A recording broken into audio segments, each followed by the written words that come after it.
Good afternoon and welcome to Fighting Patriot Football via YouTube on JohnCurtisPatriots.com. This year, John Curtis Christian School is celebrating 59 years of excellence and is continuing to build champions for life. Today's pregame is sponsored by Proud Yogi's Bears, Walter and Bill Sanchez, class of 1977, and younger brother Chris Sanchez, class of 1980. Proud Yogi's Bears, proud sponsors of Fighting Patriot Football. Alongside fellow John Curtis Christian alums Robbie Eutzer, Gordon Hebert, Billy Duncan, I'm Kevin Fayard. Today we're at Joe Uni Stadium in Metairie, Louisiana. It's a bright, beautiful, cool fall afternoon, and it's perfect weather for football. The John Curtis Christian Patriots will host the Brother Martin Crusaders in a District 9 5A regular season finale matchup. The Patriots are 4-2 on the season, 4-1 in Catholic League play. The Crusaders are 2-5 on the season, 1-4 in Catholic League play, and we'll talk about that in a minute. Last week, the Patriots defeated the Rummel Raiders by a score of 34-20, while the Crusaders beat Holy Cross 42-0. Billy, the Patriots have lost 3 games this year due to Hurricane Ida, and they're just now starting to find their groove as we're wrapping up, the regular season, which is good because you're going into the playoffs, obviously. But then a week ago, Brother Martin was forced to forfeit 5 games due to a technicality, I guess, if you will, for ineligibility issues and so forth. But they technically should be undefeated coming to today's ball game. Should the Crusaders win today and force the Patriots down from a 5 seed to a 6 seed, these two teams can match up again next week in the first round of the playoffs, which is rare in high school football. Sure. Yeah, it's a shame. I think that before we start the game, how the punishment is for Brother Martin, because it does affect other teams, really. Yeah, I've seen it in baseball affect other teams, and for something that's relatively minor, I think the LHSA needs to figure out a different way to punish a team or a school or what have you without punishing other schools in the same district. Yeah, look, we because of the forfeit, 2-5 ball club, this team should be 7-0. Coach Boney has, this team last year was a semifinalist. They lost to Catholic. We called the game in Hammond last year, a very, very tight ball game, 38-35. The Patriots had it with secure, and unfortunately, some throughout the whole game, special team issues, right, or miscues, if you will, is what cost us. A big credit Brother Martin for capitalizing on it. They returned just about almost all their offense back. Mama had the senior quarterback, very capable. Torrey Lambert, a very good running back. So, they got a chip in their shoulder because everybody makes the playoffs. So they're like, all right, let's just finish the regular season. And they're like, let's just prove to everybody we're the best team in the state. So yeah, and that's what you got to do, actually. Yeah. If you get put in that position, you're hungry to win. So you just got to win an extra game now. But I'm excited about the Patriots. Like I said, we mentioned the Hurricane lost 3 games. The first 2, obviously, and then it would have been week 6, would have been on October 1st. We were supposed to play Mayo High School out of Kentucky down in Thibodaux. Of course, that's where the Ida Storm went right through that area. There was no hotels. So, in essence, that was a game lost to the Hurricane. And the Patriots are just now starting into midseason form, which is crazy to say on the last regular season game, but kind of want that momentum going into playoffs anyway. I know we lost a few weeks ago to Jesuit, but we could have easily just won that ball game as we lost it. Right, and I agree with you. I think that it takes a little bit. You got to have play some real game time to get to the point where you're meshing and you're ready to move on and really be at your best. And so I would agree with you on that. We're going to pause for an invocation and playing the national anthem.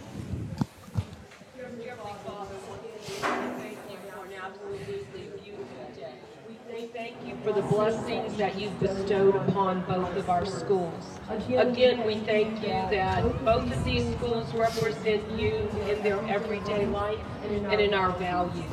We thank you for sending your only Son who died on the cross for all of our sins. We ask that you especially be with our seniors and their parents and their dedication to our school.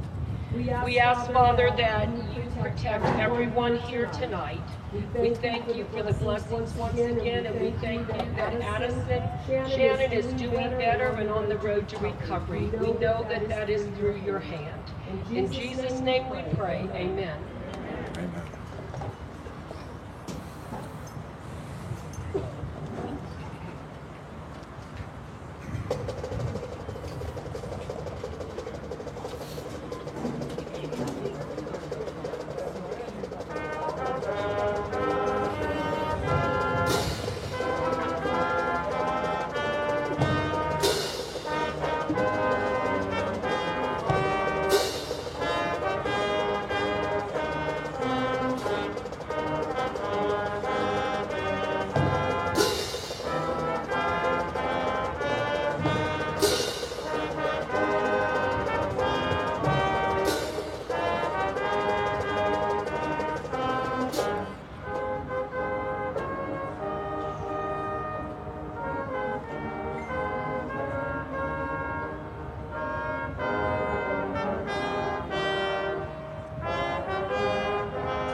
And we welcome you back to Fighting Patriot Football via YouTube on JohnCurtisPatriots.com alongside Billy Duncan. I'm Kevin Fayard. Danny's out of town this week. So got my quarterback from Class of 89, Billy. He's done a great job. And, of course, Billy went on to play at University, or Tulane University back in the day. So glad to have him. Of course, he called the game with me last year. We had a great time. It was fun. So happy to have you back, partner. Happy to be here and hope we get a W this time. W this time. That's right. Again, we want to thank Proud Yogi's Bears, Walter and Bill and Chris Sanchez. Thank you for your support of not only just Fighting Patriot Football, athletics, and, of course, the school in general. They're big donors to the Big Blue Auction. Just great guys. And that's one of the good things about the doing the broadcast in recent years, Billy, is that Danny and I, and I'm sure you through the years too, got to know some of those older guys that we heard about when we were kids, the names. Right. Now we're good friends with them, so we appreciate the Sanchez brothers for all they do. With last week's victory over Rummel, Coach JT is now 602, 73-6. So he's 20 wins away from being an all-time winningest coach in the history of the sport. Not just high school, but the sport of football. Wow. So the Patriots lead the all-time series against the Crusaders 6-2. Last year, Brother Martin won 38-35 in Hammond. And we're going to toss it down to Coach JT and the boys behind the run-through. Here we go, 24 minutes, let's put it to them, let's go! And there come your Fighting Patriots to John Curtis Christian School. Patriots in their traditional white helmets, blue jerseys, and blue pants. The Crusaders occupying the east sideline. They're in their crimson helmet, white jerseys, and white and gold pants. And we're moments away from the kickoff. The captains. Unfortunately, we don't have a roster for Brother Martin, so we'll do the best we can to identify the players for Brother Martin. We apologize for that. It's unfortunate we weren't provided with one, but. Anyway, go back to the all-time series record. The Patriots lead 6-2. When Billy and I played, ladies, we played them in a jamboree, but those didn't count. But the two wins that Brother Martin has over the Patriots came in 2015, which was the very first game we played as a member of the Catholic League team. Had Ted Gorman and went to overtime. A 40-37 victory for the Crusaders, and, of course, last year 38-35 in Hammond. But Brother Martin, real good ball club last year and this year. I'm looking forward to a very good football game. Can't ask for better weather. The weather's great. Everything's great. JT got the guys going out on the field. That kind of raises a little hair on the back of your neck, and you're ready to go. When we introduced that in 2011, week 3 or 4, we were at East St. John. And Robbie came, hey, let's put a field mic. So Blaine Thibodeau was doing our silent report of time, went back there. And Danny and I looked at each other. I'm like, wow, I hadn't heard that since 1988, and he hadn't heard it since 99. And we got texting us like, man, I hadn't heard that since the 70s. And it's kind of made what generation you were part of, it threw you back to that time. Yeah. And it's been a welcome addition to our broadcast and kind of enhanced it, if we will. Well, when something's working, you don't change it. No. That's why we keep running the veer, right? That's why we keep running the veer. We've adjusted a little bit, but for the most part, yes. All right, Brother Martin will defer, so the Patriots will receive. So the Crusaders will be kicking off left to right, and we're seconds away from the opening kickoff. And I'd really like to see us get a nice return. And then do, what we do. Just, inside, outside veer, work our way down the field, no turnovers, and put 6 on the board and add the PAT. Yeah, I think the first couple of drives are going to be real important for both teams, really, to set a tone. But I think that for us, for our stance, we need to set the tone right away. Of course, you guys listen on the live broadcast. Feel free to send a text to area code 504-259-7690, 504-259-7690. Give us your name and location. If you want to ask Billy and I a question or make a comment, we'll give you a shout-out. Of course, those watching on YouTube, you can make a comment as well. We'll get a chance. We'll read that. Liuza to kick it off for the Crusaders. Back for the Patriots, number 4, the far side halfback Davis. Near side is number 14, Turner. So the two receivers, actually, Davis was a receiver. He's now a free safety. And Billy, he's had a great year for us, and he's actually a natural playing free safety. So hopefully he'll make some big plays. He's made some good returns for us this year so far. Liuza kicking off left to right. Hammers it deep. And into the end zone, so it's an automatic touchback, so the Patriots will have it 1st and 10. He did everything he could to try to keep it on the field. That he did.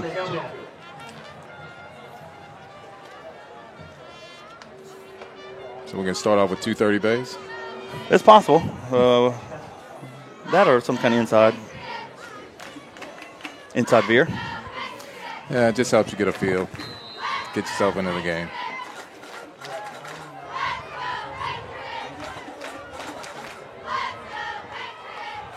Well, we're not getting either. No.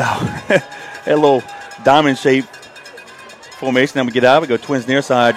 Taylor keeps the top of the field. No gain. Maybe a loss of yard. He took the ball away from him.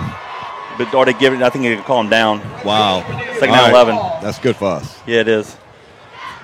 Yeah, come on, like a little. If we could have got that pitch, yeah, he would still be running. Sure. Second down 11. There's a loss of yard. Looks like LeBranch was on the carry. Yeah, before I can describe the formation, it was like a little pistol formation where Diamond came out into a twin set. Gabriel and LeBranch are the halfbacks. Stacked Twins near side. Taylor hands it off to LeBranch, gain of 2 to the 21. It's going to be third down and 9. Well, I can remember back when we were playing, we were typically slow on the first drive. That happens. You got to get the feel. Oh, yeah. Well, we were that way last week against Rommel the first 2 plays, and then we hit a post to number 14, Turner. I saw Turner just checked in, so let's look for possibly something to him. Wilson and Turner come near side in the stacked Twins set. Third down 9. Taylor back to pass. Looks near side. Receiver fell. Thought he was going to throw it to Wilson, in and out of his hands, and the Patriots will punt on 4th down and 9. It looks like Turner, the receiver, slipped on his out route. Don't know if he had enough for the first down, but right. We'll have to punt. So give it credit to the Crusader defense. Deep back is Jaron Manning, number 5. He's going to stand around the Crusader 44-yard line. Well, I mean, the first 2 plays of our drive, if we could have got the ball out to the pitch, it was wide open. Brother Martin's attacking the inside. Chevapaw with a nice high kick. He's going to get a nice Patriot roll near the 35-yard line, and I think that's where we're going to mark it down, and we do. So with 10:30 to go in the quarter, 1st and 10, Crusaders from their own 35. And it also looks like that some of Brother Martin's linemen are running around blocks, and so that was their game plan coming in. And it kind of would remind me of what we were talking about. What was it? We were losing 7-0 at halftime in the playoff game. Against Carroll. Against Carroll. Yeah. And it kind of reminded me of that. Yeah. Because when you're trying to read something and they're moving in an odd way, it's a lot tougher to read, and the linemen don't know who to block. Shotgun formation for the Crusaders. Lambert lines up to his right. They'll send the receiver in motion near side. They hand it off to Lambert up the middle. He's going to get it to the 40 and maybe to the 42-yard line. Gain of 7. It should be second down and 3. Now, we know Brother Martin's got a good offensive line, and they created a good hole right there for him. And Lambert's a patient runner. He'll find his hole, plant his foot, and get it, and he's going to do it again. 45, 50, crosses into Patriot territory. We tackle the Patriot 46-yard line. That'll be 1st and 10 Crusaders with 9:58 to go in the quarter. After a 3-and-out by the Patriots, the Crusaders are now 2 plays into the Patriot territory. 1st and 10, ball in that left hash mark. Mama Hat, the senior quarterback, calling a play at the line of scrimmage, getting everybody in position. Looks like we'll have a slot Twins to the near side. Lambert will line up to the right of Mama Hat. They'll stay in the shotgun. Lambert takes the handoff up the middle, heads to the first down and more. He's going to be tackled at the Patriot 33-yard line. Billy, they found something up the middle. They're gashing us for big chunks. Well, I think a little bit is what you said a few seconds ago with the running back Corey Lambert. He's patient, and he's got a good offensive lineman, and they are, he's gashing based on what the linemen are doing. Twins to the top of the field and the bottom of the field. Mama Hat throws the pass over the middle and wide open touchdown. Number 7, what to get his name, but with 9:10 to go in the quarter, the Crusaders are up 6-0.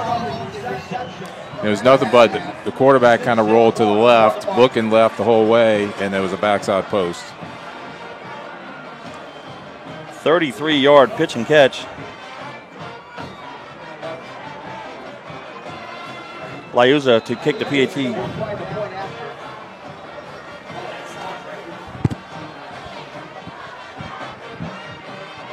Low snap, plays, kick is up. And it's good. So with 9:10 to go in the quarter, it's the Crusaders 7, the Patriots 0.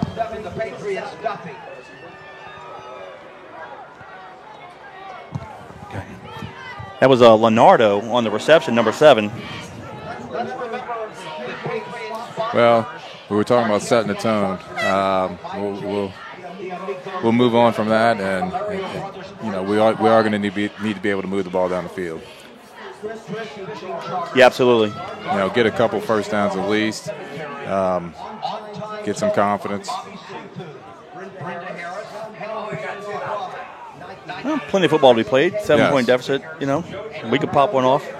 Well, if you remember last year's game, it was up and down, changing. You know. And we were down 2 scores at one point. We were down, yeah. exactly. So, you know, it's a long game. Yeah. But not the start we wanted. No.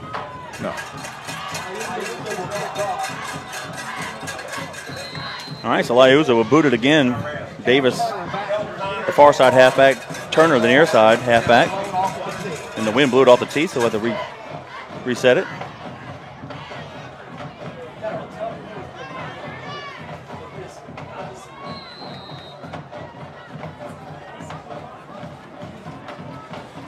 Billy, the Crusaders made that drive look easy. Of course, it was all set up with the running up the middle. And Liuza hammers it deep into the end zone, so the Patriots will have it 1st and 10 at the 20 with 9:10 to go in the first quarter. Well, and I'm not sure how Brother Martin scripts their plays, but they were pretty sound right there. And again, I would. With the running back they have and the line they have, I believe, you know, I would have, the first 3 plays were running plays. Yeah. And they set up the pass play.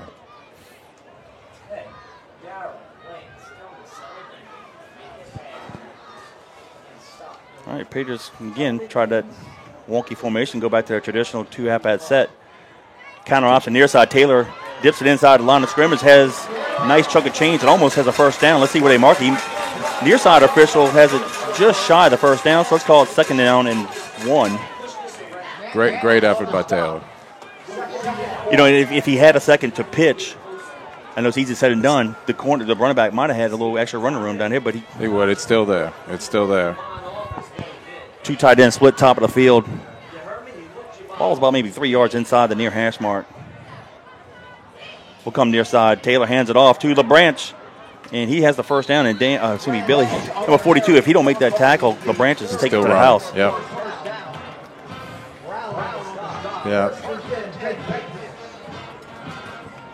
Talk about it as a receiver, as a quarterback in this offense.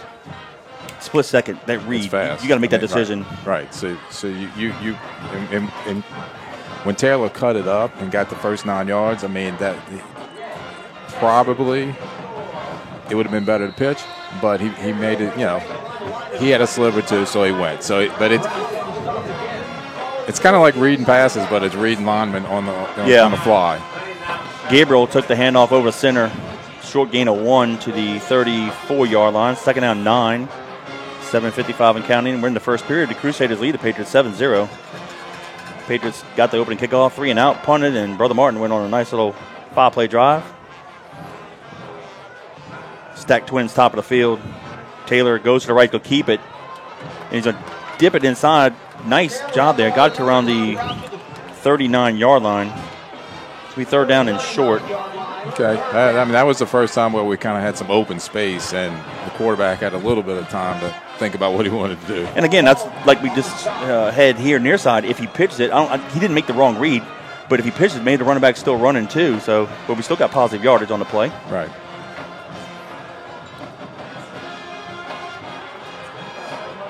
Third down 4, let's call it, from the 39. Ball is in the middle of the field. We'll send Turner in motion across the formation, top of the field. Let's see if we come near side. We do the option. Definitely coming this way. And Gabriel gets the pitch, and he's going to lose yardage. Unfortunately, because of the credit, the defensive lineman for Brother Martin forced Taylor back, so the pitch relationship was Yeah. A little too close for our comfort, if you will, but Patriots have to punt it. Yeah, and we all know, Danny was here, he'd be saying the same thing. When your quarterback running the V, you run downhill, not uphill, backwards, basically. That's true. And, even if you're a drop back passer, you're going to have more success if you step up in the pocket than you float backwards. Tampa Paul to punt it. Manning's going to stand back around the 29-yard line of the Crusaders. Nice kick. Fair catch. Signal made. Nice little bounce. Going to roll near the 20-yard. Let's see where we stop it. They're going to make it at the, let's call it the 19-yard line. Good punt. With 6:06 to go in the quarter. 1st and 10 Crusaders from their own 19, but they lead the Patriots 7-0.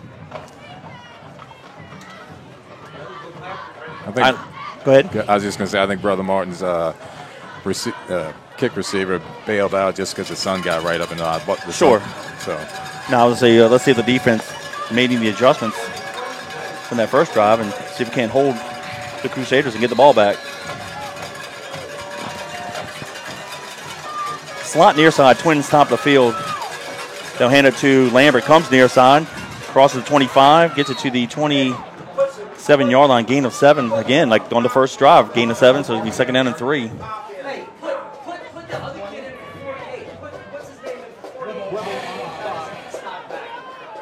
Ball in the near hash mark. Mama Hat, the senior quarterback, getting a signal from the sideline. Crusaders will have a stacked Twins top of the field. This time they'll go in a pistol formation with Lambert being the running back behind Mama Hat. He'll take the handoff right up the middle, has a 1st down and more, crosses the 30 and gets it to the 35-yard line, 1st and 10 Crusaders. That was basically, they had guy motion and they had 2 running backs running up the whole block and behind the big line with Corey Lambert sitting in the I position, basically just running through. Just an old wham play. Yeah, big wham play. Nice wham play. Slot Twins at the top of the field. Lambert takes a handoff, comes near side. This time the Patriots front four gets him. There you go. Horn, the linebacker, scraping. Good Billy, job. I don't know if you paid attention through the year, though. Horn, number 10, is a junior linebacker. He set the school record in the 110 high hurdles last year, breaking Duke Riley's record. But he can run side to sideline, kind of like how Duke did back in the day. Wow. Ojoy, number 15, does a great job for us as well. So the 2 linebackers do a great job covering ground. I've seen the first opportunity. Yeah, I've seen a couple games, and I know they're very active. Little misdirection here. Mama Hat steps over the pocket. We got him. There you go. Garrett Washington, number 48, hit him first, and then Mortor, number 99, finished him off. And now it's going to be 3rd down and, let's call it 12. Possibly 3rd down. I think let's call it 3rd and 12. Our secondary was right where they needed to be. They sat back in their zones. And that's what happened on the first touchdown, was we were just out of our area. Our safety flooded to the right, and there was nobody in the middle, and that's how they scored. Split near side, Twins top of the field. They'll go to the shotgun. Lambert lines up to the left of Mama Hat. Mama Hat takes a pass from center, steps up in the pocket, is going to run it. And he breaks a couple tackles, and it'll be shot the 1st down by a yard. Woo. Yeah. Billy, I thought for a second he might have had it, but he's close. It'll be 4th and 1 at the 44. They got to get it to the 45. Does Brother Martin gamble and go for it here? Looks like they're going for it. It looks like it. Yeah.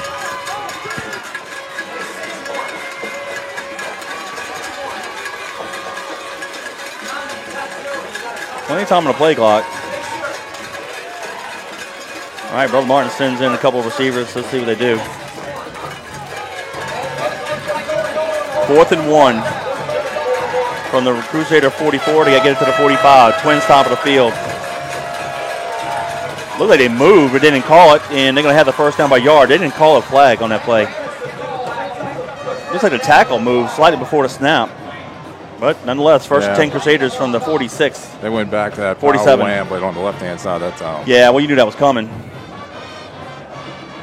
It looked a little obvious there with the top of the field. Guy moved, but he didn't call it. That's okay. Under 3 minutes to go in the quarter. Crusaders will line up 3 receivers top of the field. Ball near hash mark. Lambert to the left of Mama Hat.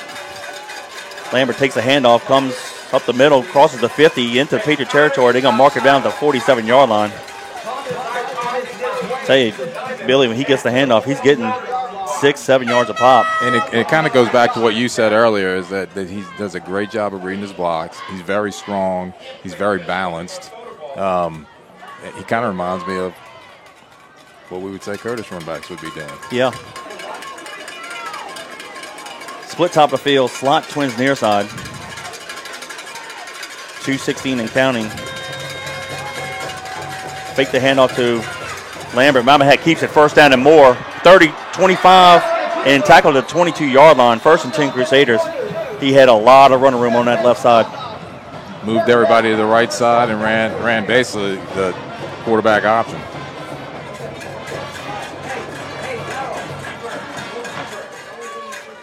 Crusaders quickly line up to the line of scrimmage.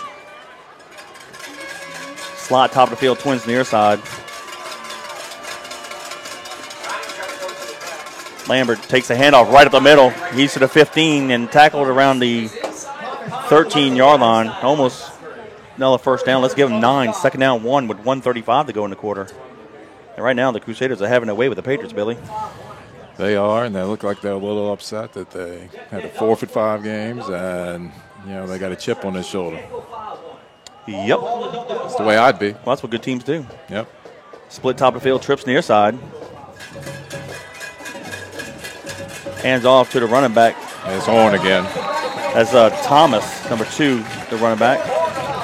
Tackle. Horn with tackle, yep. Yeah. Loss of a couple. Horn did a great job reading it and shooting the hole. Yeah, he's had a great year at linebacker. And he's only a junior, so good news, we'll get him back one more year. You mean they don't have a transfer portal in high school? It's funny you brought that up. Somebody actually asked that. What are your thoughts? I'm like, wow. It's kind of I don't like it in college. It'd be bad in high school as well. 3rd down and 3. Mama Hat rolls near side under pressure. Weibel giving chase. Throws a pass near the goal line. Intercepted by Malik Smith at the 2. Okay. Credit Weibel for putting the pressure on Mama Hat. Mama Hat didn't get a chance to put a lot of power on the pass, and Malik Smith picks it off at the 2-yard line. It'll be 1st and 10 Patriots with 27.2 to go in the quarter. A nice stop there by the Big Blue Machine. Yeah, we were definitely covering them in the receivers down the field, and we had pressure on the quarterback. Quarterback just made a mistake and kind of threw it up, but did a great job going to get the ball. Make it the 2-yard line. So we need to punch it out of here.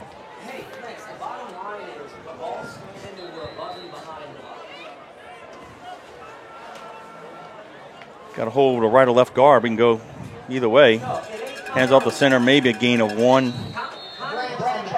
2nd down and 9. That was LeBranch on the carry. And that might be the last play of the quarter. We've got under 15 seconds. 10 seconds. No need to run it. We can just flip the field here. And I think that's what we're going to do. And that's it. So at the 1 quarter of play, it's the Brother Martin Crusaders 7, the John Curtis Christian Patriots 0. We're going to pause for a brief ad from one of our sponsors, Mike D'Amico Jr. Attorney. From personal injury accidents to big pharma fallout. I'm attorney Frank D'Amico Jr.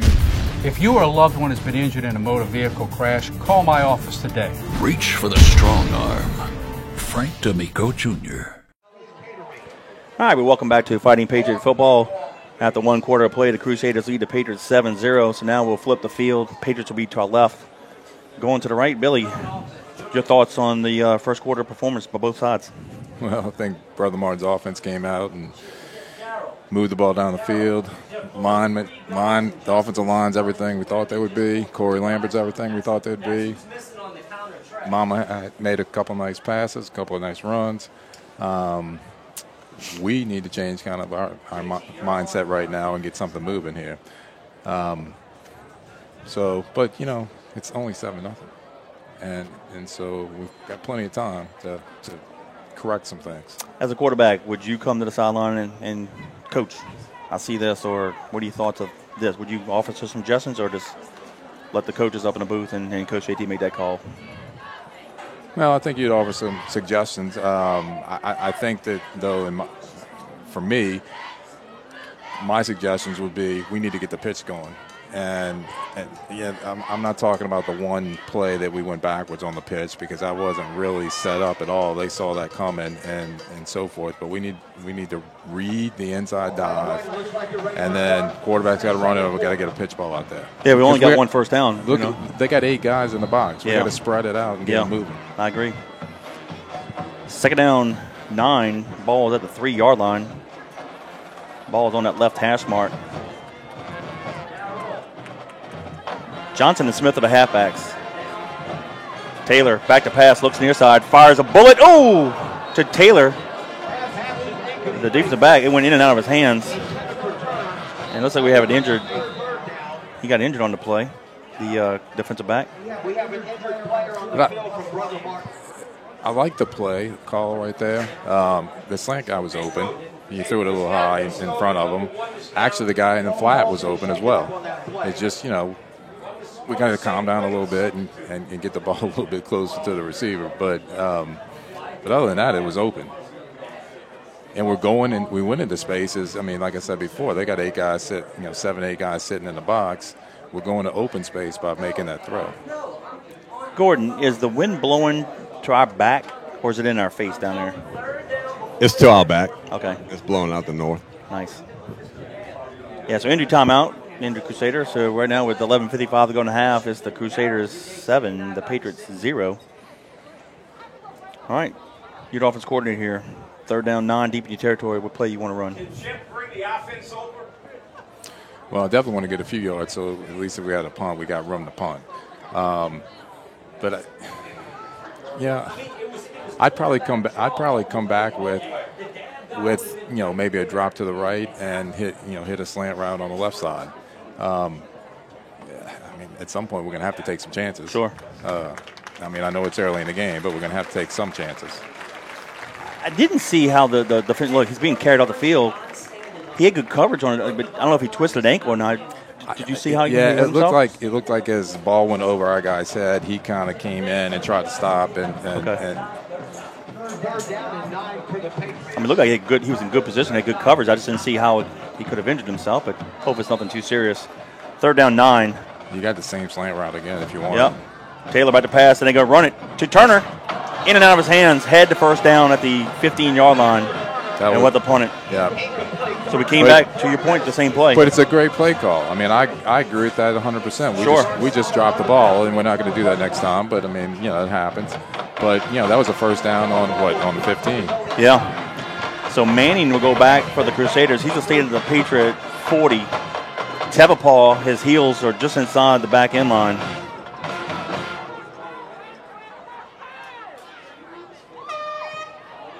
Wobbly kick. Drives Manning back to the 47-yard line. Breaks a couple tackles. He's tackled the 40. Job. So a 7-yard return by Manning, but with 11:38 to go in the half. First and 10 Crusaders from the Patriot 40. Great job by the punt team. Great job by the punt team. Especially the punter getting that off. He had, a 47-yard punt right there. Yeah. With not too much room in the end zone. Great job. All right, they'll place the ball on that right hash mark. Crusaders now going right to left. Let's see, they had Torrey Lambert, number 6, and in the last couple drives, number 2, Jordan Thomas. So let's see if they bring Lambert back in at the running back position. And they do. So they're going to shock of a mama hat. Twins near side, slot top of the field. Lambert, the lone running back.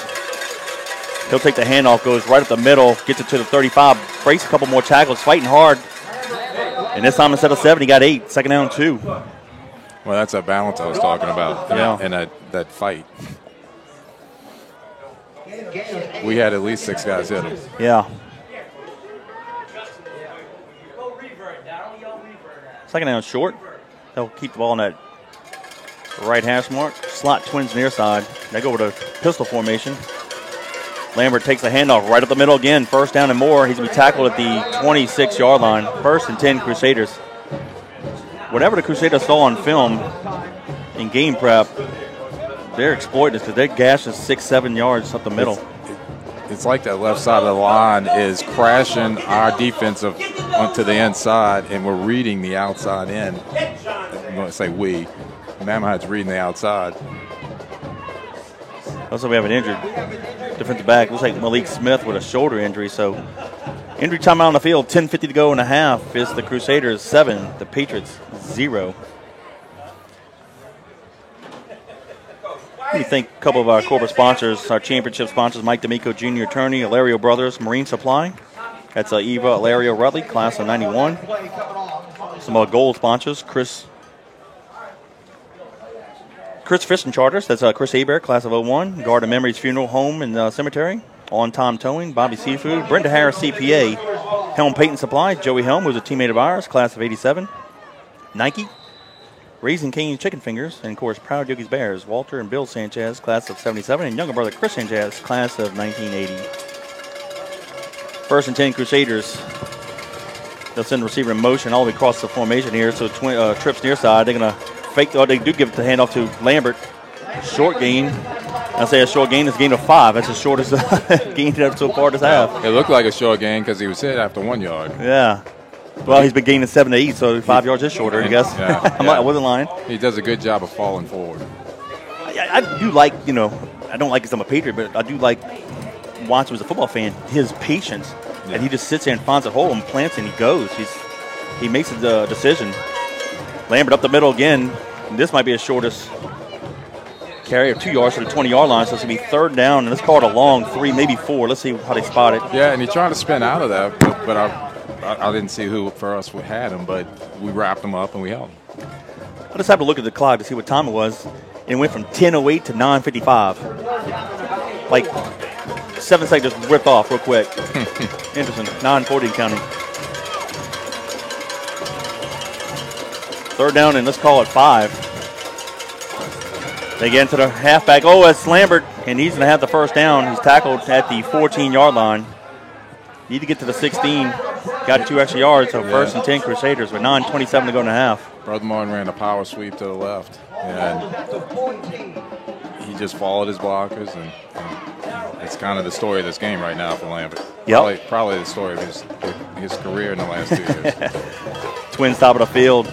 Lambert up the middle again. Why not? Crosses the 10. Needs to be tackled at the 7-yard line. This is going to be 2nd down, and let's call it 3. Let's call it 3. Guys get to the 4-yard line. We're under 9 minutes to go. And Billy, if it plays working, why not? Keep feeding the horse. Twins top of the field. Give it to Lambert again, right up the middle. This time we do a better job. Siobhan Lane tackles him for no gain. So it'll be 3rd down and 3. Yeah, and that cut in play that because he could go outside or he can cut up, and when he sees a hole he cuts it up. But now we're a little bit more compacted, so it kept some of our guys closer to the line and made it a little bit more difficult. And that may be what we got to do is actually kind of play more in the box so that they can't do this, and we're just going to play man-to-man on the outside. Like everybody else does to us. Yep, slot near side, split top of the field. They'll send him in motion across the formation. Give it to Lambert up the middle of the field, and Lane again. Yeah, great job. But this time he does get a yard, so it's going to be 4th and probably 2. I'll probably go for it here, I would think. Under 8 minutes to go. Yeah, Big 97's made 2 great tackles in a row.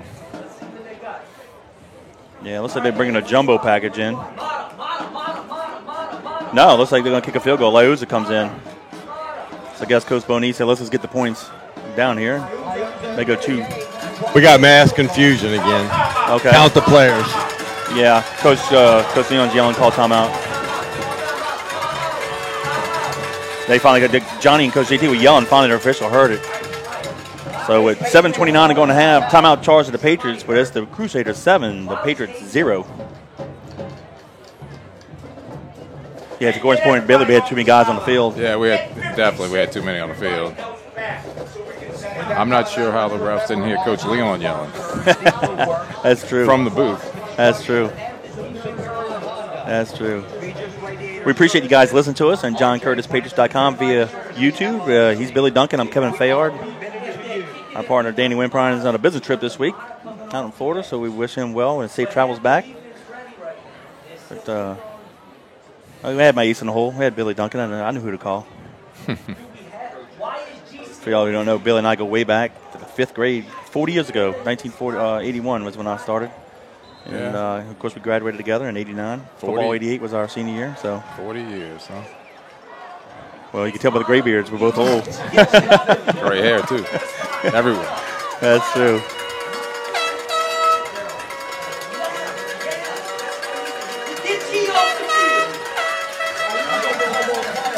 All right, Laiuz is going to set up. It's going to be a 23-yard field goal, ball in the near hash mark. Snap, place, kick is up, and is Make the wide. good. Oh, I thought it might have been no good the way it went, but it just ducked in the right half. It was close. Yeah, the right upright. So with 7:24 to go in the half, it's the Crusaders 10, the Patriots 0. Yeah, my angle right here in the booth, it kind of looked like the ball might have just on the outside of that upright, but the referee down below had a better look at it. The wind was pushing it. That's not enough. I hear you. Yeah. So Laiuza with a 23-yard field goal extends the lead 10-0.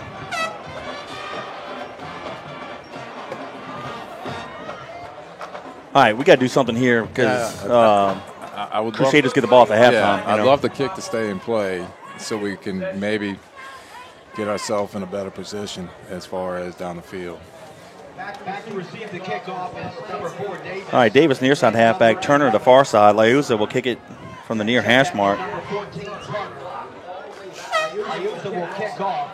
And the way he's been kicking it could go in the end zone. However, The wind's going the other way. exactly, he had the wind to his back the previous two kicks. So let's see. Maybe the wind might hold it up a little bit.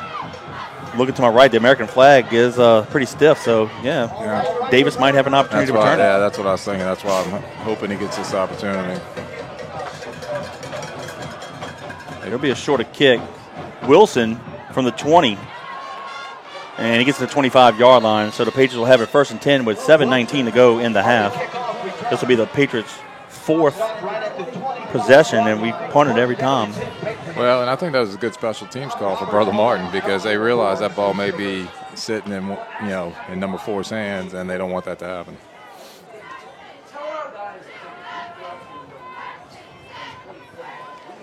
All right, here we go. They'll place the ball on that top of the field at hash mark. Prout and LeBranch are the halfbacks. Splits to the top and the bottom of the field.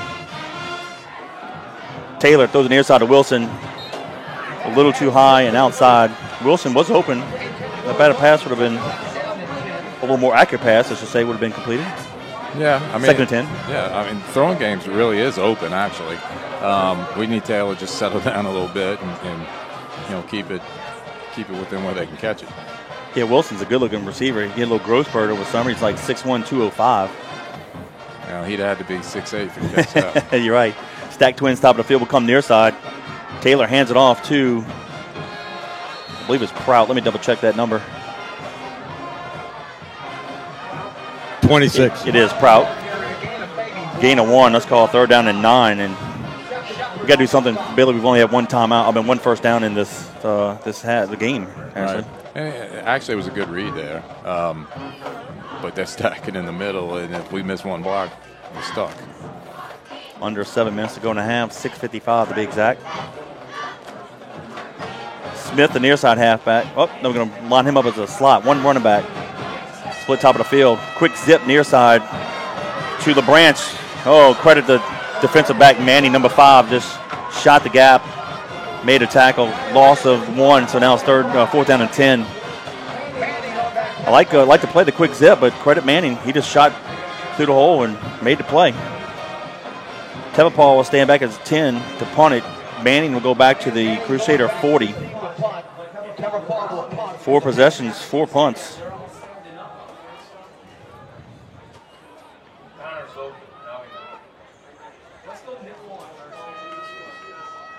Ooh, Teva Paul could have ran it if he saw it. Drives Manning all the way back, fair caught at the 31-yard line. Nice punt.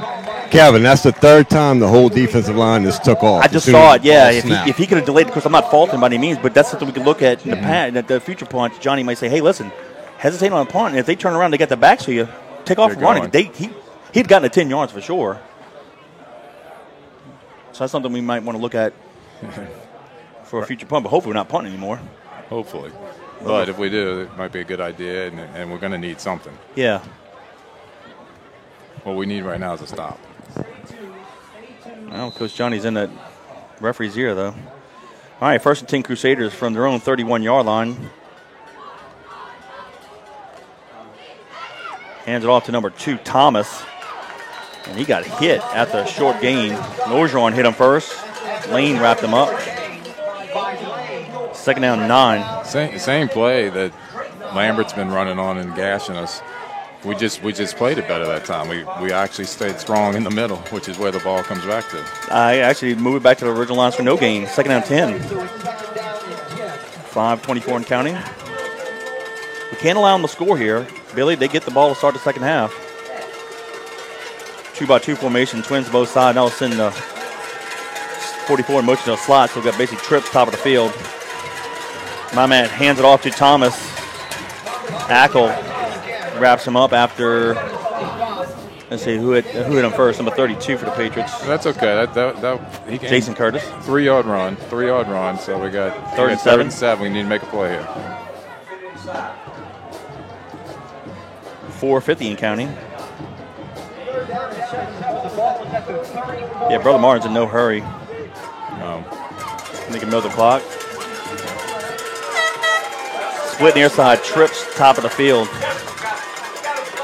Mama head of the shotgun, takes the pass from center, looks to his right, steps up, has a lot of run room near side, 35, 40, 1st down and more. And he's going to be pushed out of bounds at midfield. 1st and 10 Crusaders with 4:25 to go in the half. Well, Mamahat's been around for a while. Yeah. He doesn't see anything open. He can find himself a hole. He's got good speed. All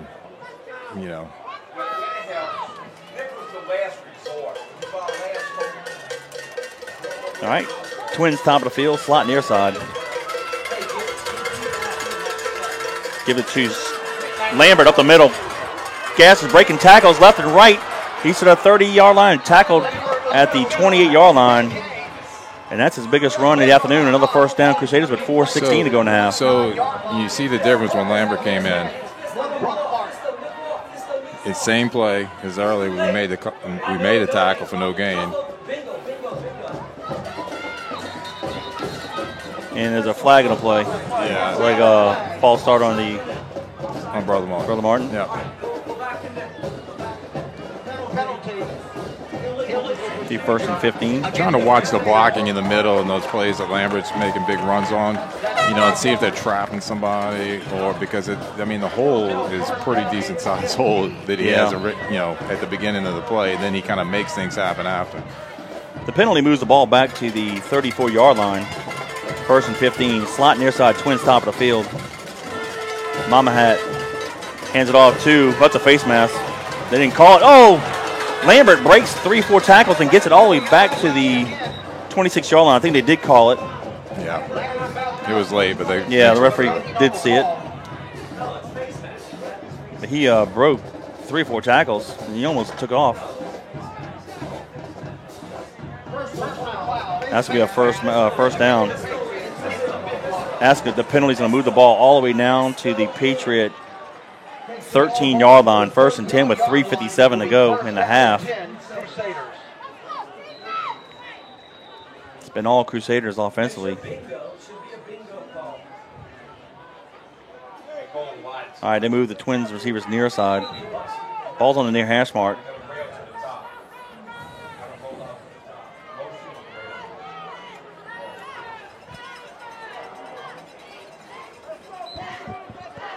Mama Hat will stay in the shotgun. Lambert lines up to his right. So hand to Lambert, comes near side. He's to the 10. Dragging Patriots inside the 5 to the 4-yard line. Should have the 1st down at the 3. He was hit on the 9, and Lambert dragged us to the 3. It is 1st and goal from the 3. Go ahead, Billy. No, I was going to say, unfortunately, he's on the wrong side, wrong team. But we are watching some pretty good running back. No, absolutely. Skills right there. He's a good back. Little pistol formation here. Lambert Takes the handoff up the middle. Lane grabbed him. He broke the tackle, and he's going to score. He's in the end zone. They didn't call it yet. I don't know how We got the ball. Do we? Davis has it. No, we have the I know ball. Davis has it, but there's no call yet. Davis is standing at the 25-yard line. Touchback. Okay. Wow. I call a touchdown because he looked like he was crossing the goal, and I didn't see. Did you see the ball I did get not raked? see the fumble. I did. I'm standing right here. Yeah, I was about to say, Gordon standing right there on the line Wow. where it was. I mean, it looked like a touchdown from here, but we'll take it. But that's 2 turnovers inside the 5-yard line by the Patriots. So that'll put the ball at the 20-yard line with 2:58 to go in the half. Hey, it's a break we needed there. Yeah, we So did. now we need That to move was the ball 6. down the field. Problem is, Billy, the Patriots have only had 1 first down in the game. Yeah. That's a huge stop. That's a problem. I agree. But we're gonna have to. Got to do something here. We're gonna have to get the passes down a little bit low, and I think we'll be fine. Option. Oh, Prout picks it up, fortunately. Bad pitch. Got it back to the line of scrimmage. That was destined, doomed from the jump. The guard and the quarterback bumped Ran each into other. each other, yeah. Put Turner backwards. Yeah. Oh, that was a bad play. But good thing is Prout jumped on it, got it, and was able to recover back to the line of scrimmage. 2nd down 10 with 2:38 and counting. Yeah. Offense definitely needs to settle down. I think. I mean. Where's a reset button when they're you kind of need a little rattled right now, is what they are. And we'll credit Brother Martin for that. Yeah, I agree. Twins receivers, top of the field, stack Twins. Ball near hash mark. 2nd down 10. We'll send Wilson in motion near the line of scrimmage. Taylor dips it in the line of scrimmage, tries to pass. He's in trouble. Rolls to his left. And he's going to be, hit hard for a loss of about 4. He should have just thrown that out of bounds. It'll be 3rd and 14 now. Yeah, he faked on the strong side and looking to the backside, but it was covered. 1:55 to go and counting. Yeah, just got to throw that away. They're going to place the ball at the 17-yard line. Brother Martin's got 3 timeouts. I'm surprised they're not taking one right now. Exactly. Yep. 1:35 and counting.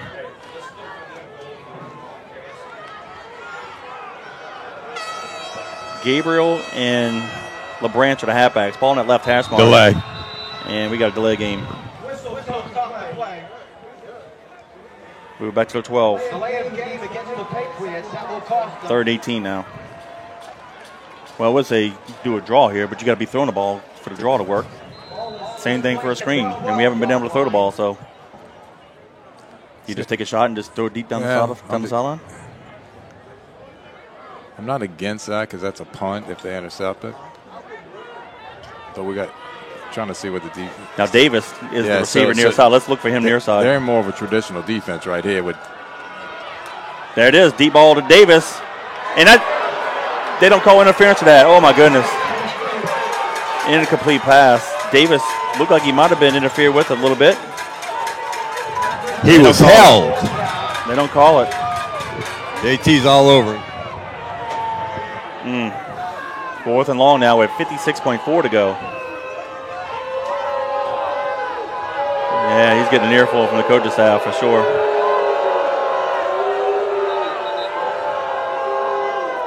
All right, Manning will go back for the Crusaders. He's going to stand around the Patriot 48-yard line. Tevapal will be in the end zone.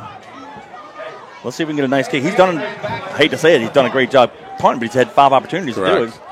We need another time right here. Yeah. Preferably not straight to the returner. Look like they're going to try to block it.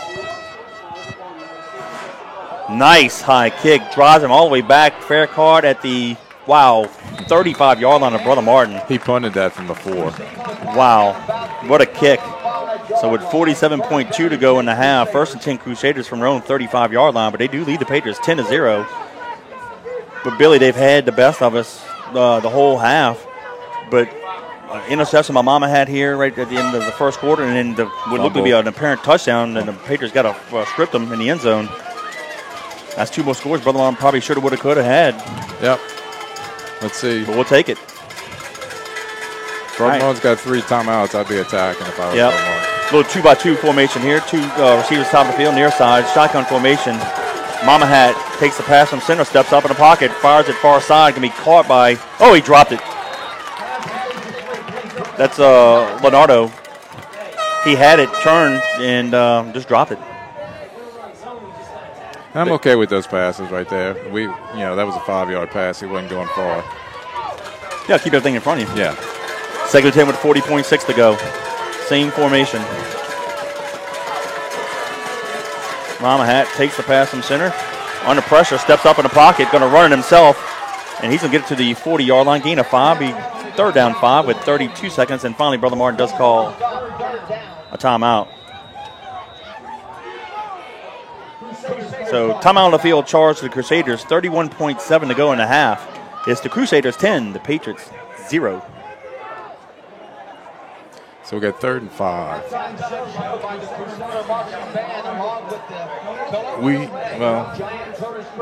They could actually run it to Lambert. Yeah. He gets 7-8 yards of carry, it seems like. First down stops the clock briefly, or call second timeout. Yeah. And we've got timeouts too, so if he didn't get it, we'd probably call timeout so maybe we can block a punt.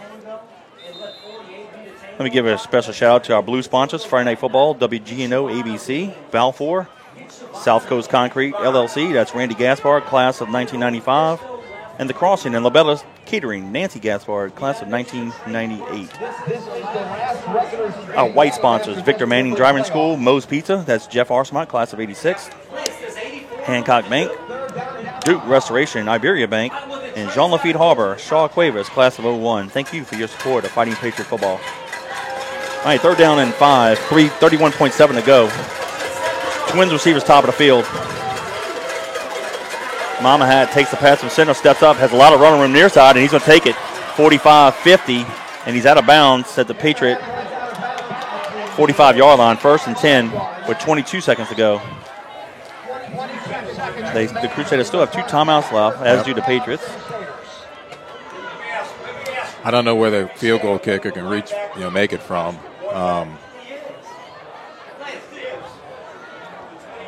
It'll be tough in this win. All right, Twins top of the field, same formation, ball near hash mark. Mama Hat takes the pass to center, looks near side, fires it intended for Thomas, incomplete. Horn gave him a little massage. Bump, yep. 2nd down 10, 16.9 to go in the half. This is one of those things where I always said when I got to college and played football, I could read things and see things easier because you knew kind of what you were looking at more. But they had 5 guys going out. They had a guy running right up the hash, and he was wide open. And, Mama Hat will probably look tomorrow on film and say, yeah, that's well, the ball should have went. Fakes it to Lambert. Mama Hat throws it over the middle of the field. It's going to be intercepted. Oh! In and out of the hands of the running back, the defensive back, and it's caught by, or did he say incomplete? He called it caught. Yeah, no, he caught it. Yeah, it's caught. Leonardo. I thought it was intercepted. In and out of his hands, but Leonardo caught it with 9.6 to go. It's going to be 1st and 10 Crusaders at the Patriot 27-yard line. How did he miss that? I have no idea. It was right in his hand. I'm almost, honestly, when I saw it, I was like, you hate to call the play before it happens. Look at it. He could have been a pick 6 this way. The fact that Leonardo caught the ball is pretty impressive as well. No, absolutely. Because it's just a bam. Yeah, so Leonardo had a touchdown down here in the first quarter on the opening drive. Of course, he dropped the first down play here, but he made up for it there. So what you doing here? You going in the end zone or you going? You know what? 9.6, you got 1 timeout. Really, you could probably even throw something over the middle and call you timeout and then chunk it in the end zone, or if you want. Yeah, you got a couple of options. Or maybe like a quick out route, maybe, just to shorten the field. I mean, Mama Hat can still get in the end zone from here anyway, but yeah. But I think if you chunk it to the end zone now, it might eat up the full 9 seconds. But we'll see. Well, it was a missed opportunity there by the Patriots. 1st and 10, Twins to the top of the field. They got a slot near side. Mama Hat steps up in the pocket, fires it to the end zone, and it's going to be knocked out of bounds. Good job on the coverage there by number 5 for the Patriots. That's going to be Gordon with 2 seconds to go. So they'll probably chunk it out. I don't know if Liuza, they're going to send him out. Yep, here comes Liuza. So Well, I'll take that because I was I was thinking pick up 10, 15 yards, and then you got an option of a field goal or go to the end zone. Gordon had great inside coverage in the end zone. Yeah. This is going to be a 43. Let's call it a 43-yard field goal. Ball on the near hash mark. Snap. Place. Kick is up and nowhere close. No way. Nowhere close. And that's how the first half ends. So after one half of play, it's the Brother Martin Crusaders 10, the John Curtis Christian Patriots 0.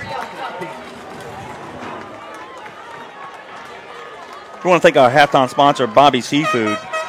Bobby Seafood is a family-owned business located at 9013 Jefferson Highway in River Ridge that was established in September 1978 and is celebrating 43 years of business. Bobby Seafood offers daily lunch specials, fresh prepared food, hot delicious po' boys, and hot boiled seafood. During crawfish season, Bobby Seafood provides on-site catering for commercial and personal boils. Call Captain Ryan Estes and staff at 504-738-2104 to place your lunch orders and to book your crawfish boils. Bobby Seafood, 504-738-2104. Proud sponsors of Fighting Patriot football. Scoring recap of that first half, Billy. The Patriots got the ball to open up the ball game, went 3 and out. Brother Martin got the ball after a punt and on the ensuing drive, like a 5-6 yard play. Just marching on down the field, and Mama Hat hit Leonardo with a 33-yard touchdown pass. Liuza added a PAT, and that put the Crusaders up 7-0 with 9:10 to go in the quarter. After the Patriots getting an interception on the second drive at the 2-yard line. Unfortunately, they've been punting the whole game. We haven't gone 1 first down the whole half. Brother Martin with 7:24 to go in the half. Liuza added a 23-yard field goal, put the Crusaders up 10-0. But then again, Brother Martin drove down the field again. It would look to be an apparent touchdown. The Patriots somehow raked the ball out of the running back's hands, recovered in the end zone for a touchback. 3 and out, had to punt. And then Brother Martin had a ball right here, drove it almost the length of the field, and they missed a 43-yard field goal. It's 10-0 right now. It could be worse. Oh, it could be 24-0, right? But credit the Patriot defense by making plays, keeping us in the ball game. Yep. So now, so trust our coaches to make the adjustments. And we got to play football, but Brother Martin gets the ball to start the second half. Yeah. From a score perspective, we got plenty of time. From an adjustment perspective, we need to do it immediately. And talk about that. Look, we understand in athletics, you're not always going to have your A game. And I'm not saying Taylor by any means is playing poorly, but he just seems like he's out of sync. It may be something that has to do with Brother Martin's defense as well. He's made some great reads, but he's not busting. We only got 1 first down, but a couple of his throws, he's had guys open, but just been a little bit off the mark. And he needs to forget that, really, and move on and look at the score and say it's 10-0, and when we can move the ball and we can go down and score and so forth and so on. And and he's the leader of the offense, so he needs to show that confidence, and he needs to flush whatever happened in the first half and move on. I want to thank a lot of our fans. I know they're listening to Mom and Dad, Lionel and Sue Fair, watching us in Plano, Texas. Coach Joe Barcelona and his wife, Miss Judy, they're watching us in River Ridge. Joe Stagney, I know he's watching in Kenner. Of course, Jeff Bonet, class of 95, he watches us in Ponchatoula. So thank all you guys for being loyal followers. Of course, Danny's not here, but his mom is Barbara Wimpine. I know she's watching us on her iPad. Thank you, Miss Barbara. We appreciate you and your support. And, of course, everybody else, if you haven't checked in yet, we appreciate all that you do and supporting us.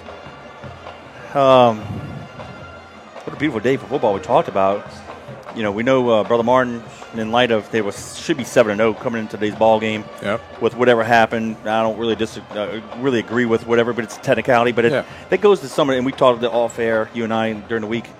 There's quite a few rules that the LHSA has that are gray areas. And if you get a school, because it could easily happen to us, right? If Brother Martin's been figuring out what the grades get kids eligible for the last umpteen years, never had an issue, and has been following that same process if you will. Why now is it an issue? And as witness them, De La Salle happened, and I think 3 schools and the public schools in New Orleans, they got the same issues, and a couple of schools out west. Why now? Well, the LSA really needs to send out a memo before, during the springtime for the summer schools, or specifically before school. Right? Hey, folks, here's how we calculate grades. this is the formula or the process we're using. Make sure you're doing this. Don't go show up to a school and say, hey, this is how we interpret it. Well, no. If Brother Martin's been doing this for umpteen years and haven't had any issues, why is it an issue now? That's my. Well, I mean, that's a good question, and obviously, it's again for me, the frustration is also how they do the punishment.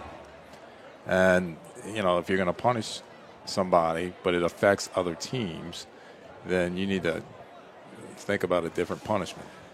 Now, it also affects Brother Martin's team if they were to say, well, you can't be in the playoffs. And, you know, for this technicality, that probably is too big of a punishment for whatever happened. Yeah, you know, it is what it is. Yeah. Look, of course, look, I'm going to say this. I said this last week. Of course, you know, I want us to win the state championship. Let's just say whether we play Brother Martin in the playoffs or don't, we're eliminated. Let's say we get eliminated. Kind of a crazy way. I almost want to see Brother win it because they're 2-5 now. They'd have to play 4 games. Well, they say if they were to assume they were to win, this score holds up, they would be 3-5 going to the playoffs. They would win 4 games. They'd be a 7-5 team winning a state championship. Look, that's crazy. You know, you don't get a 7-5 team winning championships. Well, again, you know. Well, think about it. If you were playing in the public school side, and you got 30 teams going to the you wouldn't make the playoffs. You wouldn't even be in the playoffs. Right. And so basically, all you're doing is moving from 2nd to 12th. Yeah. Or now they're at 11th, I believe. Yeah, 11th. They moved up and so forth and so on. But exactly what you just said is that. So I saw this happen at St. Paul's baseball team, and they had to forfeit 29 games, I believe. But immediately in my mind was, okay, so they're 12th. Well, they've got a good baseball team, right? Yep. So they're going to go play somebody, and all you got to do is win one more series. Now, you know, they ended up not winning the state championship, but they did win that first series against a team that wouldn't have been playing them if this all didn't happen. And it's the same thing that's happening, you know, here. You know, somebody's going to play Brother Martin that wouldn't have played Brother Martin before, and maybe there would have been an easier game. But ultimately, I'm on board with you. If I'm not, you know, for some reason Curtis doesn't make it through and they were to lose, you know, Brother Martin's the next team I want to win because I like that idea of, you know, having just to show crazy record. Exactly. You know, to win right. it. It's absurd. But look, you can tell they're, a very good ball club. Oh, they're very good. But we're in it. It's just not our day. Credit them. I mean, not our half. Right. That don't mean we can't make a few adjustments and we can score enough points to win the ball game in the second half. So I do like our chances still. But here's what's crazy. Now, because of the situation with Brother Martin, let's just play this scenario. Let's say Brother Martin holds serve and they win today's ball game. Coming into this afternoon's ball game, we were the 5 seed. They are an 11 seed. Mm-hmm. I don't know how the PowerPoints it could affect us. It may not. But let's say it drops us down to a 6 seed. Mm-hmm. These 2 teams are going to turn back around and play next Friday in the playoffs with us being the host. So we're going to play Brother Martin possibly twice. Possible. In a 6-day period. And then you look at it and you say, okay, that affects us. And, you know, I mean, if you really kind of dig into these things and think about this, also the 5 forfeits gave the teams they beat a win. So Jesuit now is there. They beat one less. They're the Catholic champs. So, you know. I know. And neither you nor I are people who are going to, like, mope and whatever. We're just going to say, let's go do it, and whatever we got to do, that's what we're going to do. And so I don't want to sound like we're moping sitting here on, talking to. No, we're just talking scenarios and what's happened. But in this case, I mean, I think it affects a lot. It affects more than just the team it's happening to. Yep. Let's get some shout outs here. Some of the viewers on the YouTube. Phil Thomas saying, let's go Vaughn, number 4. And Guy Willis, he watched us last week. We appreciate you and your support. Thank you for watching the broadcast. And the Colonial Regiment will take the field. The Brother Martin Band, they played a little bit. Give some red sponsors some appreciation. Diesel Works, Cross Construction, Superior Honda, Regis Radiator Services, RJ Blanchard Benefit Services, LLC. We are committed to you. And, of course, our game day sponsors, ProGen Financial and Janae Como Powder, DDS. Appreciate you and all your support of Fighting Patriot Athletics. And, of course, our halftime sponsor, Bobby Seafood. Give Catherine Ryan a call, 504-738-2104. They're located at 9013 Jefferson Highway in River Ridge. Good fresh seafood, some po' boys. I had one yesterday. It was really good. And yeah, you're making my mouth water now. Well, he was nice enough to name one after a sandwich after me. I went and had it yesterday. It's called the Fayard. It's a chicken fried steak po' boy with some Swiss cheese that's melted on top of it. It's dressed, and you just drizzle a little of that roast beef au jus on top of it. I was listening last week to the game, and I had it last night. Yesterday it was so good. Danny had you explain it. Yeah, it was good. Yeah, very tasty. Yeah, very tasty. But no, they do a great job with it. Give those guys a call. Of course, during Crawford season, we got quite a few trailers and pots. We can do no size too big, too small. Go on site, we'll knock it out for you.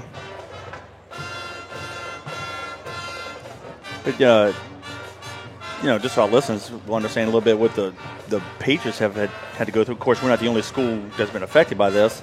Last year we had the pandemic, COVID, right? We lose about 5 games, 4 during the regular season. And if you remember, the quarterfinal game for Shaw was postponed because they came down with COVID. Right. They had the Thanksgiving. So that was the 5th game. And then we lose 3 games to the Hurricanes. So, in essence, in the last 2 years, these kids have lost 8 games due to the pandemic and the hurricane. We haven't played 8 games yet this year. I was about to say it's almost a regular season. Yeah, it's a regular season. So, and it's unfortunate the kids haven't had the opportunity to play. And that's all we ask for is get these. I mean, they work so hard during the spring and summer and all the workouts. You know how it is. You want to play. You can put forth an effort and have some reward for it. And the reward being the game. But right. Well, that's the times we're living in at the moment. Yeah, exactly. The last 2 years have been a little bit different. So we're definitely guaranteed one more game, which will be next week, the playoff game. And, of course, it's you win, you move on. You lose, you're done. But you and I started seeing that, 32 years ago, senior year in 88, that, we didn't have a regular season, like this game, the last regular season, the ball game of the season, we didn't have one. And then because we were district champs, we ended up getting a bye. So we had actually 2 off weeks before we finally played Franklinton, which was the second round of playoffs, but our first game. And I can remember, I'm like, oh, my God, we're going to have, spring practices all over again. But, of course, Coach being as awesome and a good coach what he is, he knew not to kill us. But we used that time, like the first week, we only had, maybe 2 or 3 practices. One might have been helmets and shorts, helmets and shoulder pads. And then the next week might have had a couple more, full gear. But we worked on things that we always work on, but put more time, like 2-minute offense, 2-minute defense, and other things to fine-tune. And, of course, fortunately for us, we made the playoff, the run, and won the state championship that year. But, that's hard to have 2 weeks off and not play in a 3-week period. We beat Destrehan. We don't play for another 3 weeks, Right. Yeah, I agree. But, again, I kind of go back to keep it simple. And you got to do what you got to do. No, yeah. And but since then, the Patriots have had a hard time finding games. So, so definitely more lately, maybe the past 10 or 15 years, it's been harder and harder and harder, to get that extra game. And, for whatever the reason is, if I'm a coach of another team, I'm looking to play teams that I get better with. And so, I would think it should be opposite of the thought process of we don't want to play you. It's like, why wouldn't we play you? We got about 7 minutes to go here at halftime. With Billy Duncan here, filling in for Danny this week. But real quick, just off the top of your head, some memories, grade school, high school, your time at John Curtis, that you don't mind sharing with our listeners. Well, I remember Mr. Curtis, and that's a good memory. Whether he's in chapel or in his office or standing on the sideline holding up a state championship trophy, those are good memories, starting with him. Yeah. And then, I think y'all mentioned this last week about Coach Corey. Yeah. If you've been at Curtis, especially back when we were there, you knew Coach Corey well. And, I think you said last week, he's one and he's just one of a kind, really. Not one in a million. He's one of a kind. Mm-hmm. And the way he can relate to kids and teach kids and the way kids respect him. Yep. I mean, he didn't really have to do too much as far as, punishing kids because they respected him and they trusted him and so forth. So Coach Corey would be a good one there. And then, of course, JT and Leon and Coach Rob, if I think about that. Obviously enjoyed winning the state championships and things like that. Winning's always fun. Yeah, winning's fun.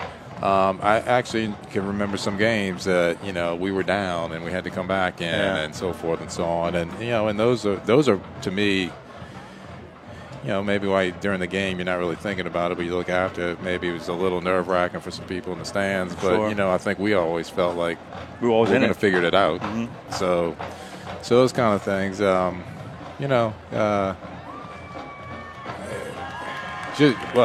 So my thought process, if I look back, is it was just it's kind of what they have on the building wall and so forth.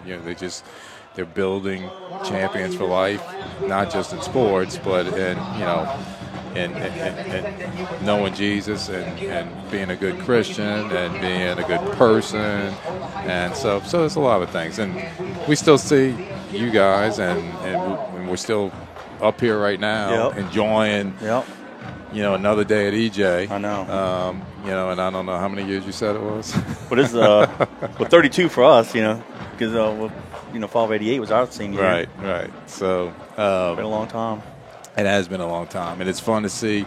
I think you told me last week or the week before you sent, or you might have said it on live here, but so when you and I, our last game we won. How many wins was that for JT? Our record is 49-4. No, but I mean not the record, but JT's wins at that time.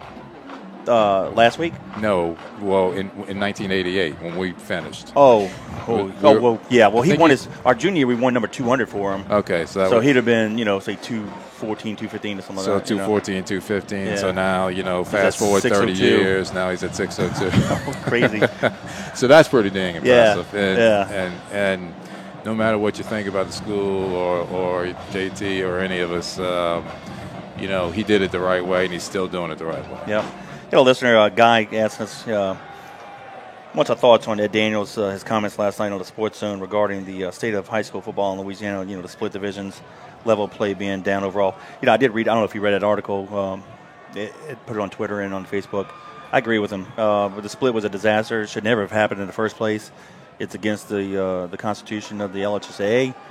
I'll just say this as we're one of the reasons people didn't want to compete us. They thought, there's going to be something wrong. We win and lost time, and these liberal public principals got together and decided to do a split. And then Todd Black, if you go to 104.5, the radio station, their Facebook page, through the Public of Information Act, he posted quite a few emails and show how these principals, they weren't smart enough to think, they're communicating how they want to break up the LSSA and stuff on their high school emails, which is public record. Mm-hmm. He got it through the Public of Information Act and posted it on their website, and you can see the evil in some of these principals. They're not thinking about the kids. They're about, using words like let the fur fly, let's blow this thing, nuclear explosions and stuff, let's blow it all up.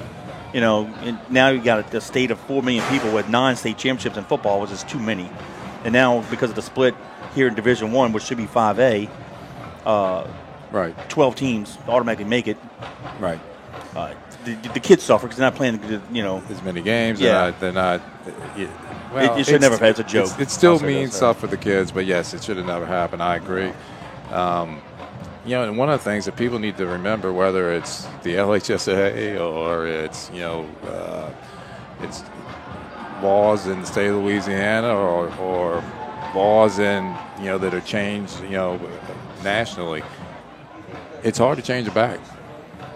Yeah, once you go that route, it's hard to change it back. Yeah, once the toothpaste's out the tube, you can't put it back. No, and unfortunately, some of these schools, fortunately, I guess they got a taste of the Superdome, but unfortunately, because they have it, these principals aren't voting to go back the way it was. No. It's never going to happen. The kids are going to. But then you get some of these blowouts, in some of the playoff games, and teams that shouldn't have. Coincidentally, one of the authors of the split was the Winfield principal, and just a few years ago, they went 1-9. in AA public school side, but they won. They got a chance to go into the playoffs, and they won one game, so they went 2-9. But they should never been in the playoffs in the first place. Right. You know. Right. Yeah.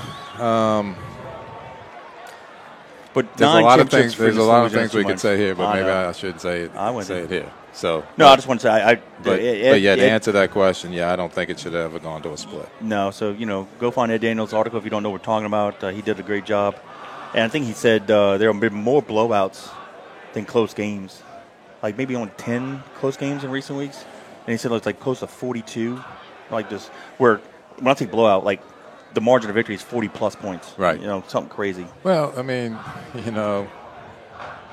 we kind of joke around sometimes, with playgrounds and stuff and say everybody gets a trophy nowadays. And to a certain extent, in some playgrounds that happens. I'm not so sure that, I am sure in my mindset that a participation trophy is okay at certain levels. But at some point, you got to make sure kids are learning that you don't just get a trophy just because.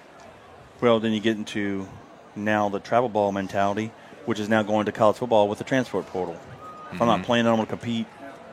I'm going to transfer. I'm going to get out here and and take my ball and go home someplace. So it's a societal issue, is what it is. Yeah, and I mean the transfer portal. I mean, I could look at that both ways, though, because, say you're a quarterback and you go to a school and you thought you had the chance and you were but for some reason 2 other guys were there and you're not getting a chance. I mean, to a certain extent, I could buy into, having an avenue for that guy who's kind of stuck behind 2 people to go somewhere else.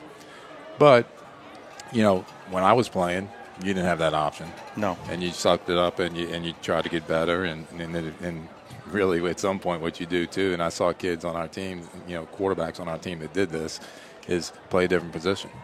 Yeah. At one point I was volunteering to play a different position.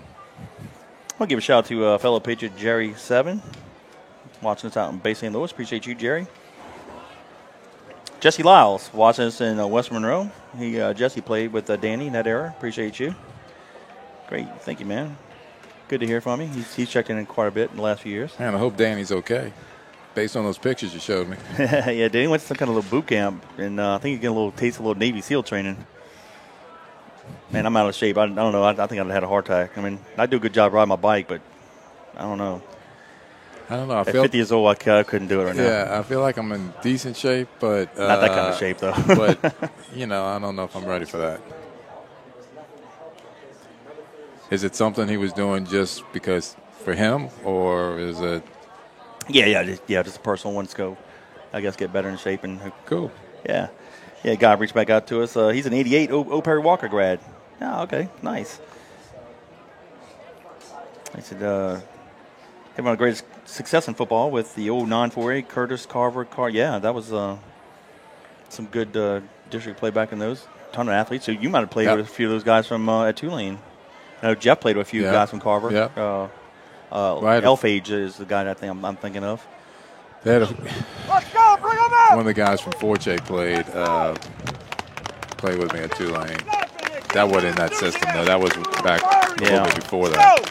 Let's toss it down to Coach JT and the boys behind the run through. We look lots of days. Raise your intensity level up, and let's go finish this ball game off. Let's go. And there come the Patriots. And look, Coach, he just said what we were thinking about. Yeah. I didn't use the word lackadaisical, but we just looked at a thing. I'm going to credit Brother Mark for having something to do with that. Right. Well, but the defense has come up with 2 turnovers that prevented points. So, hey, 24 minutes, man, 10 points.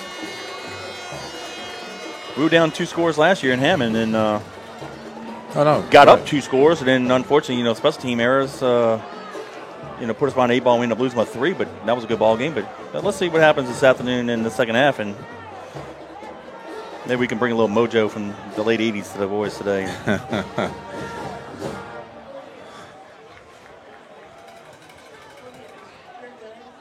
Yeah, if you guys are watching this on the broadcast, it's a real beautiful day. I don't know if the TV does it any justice, but, man, it's a bluebird day, not a cloud in the sky.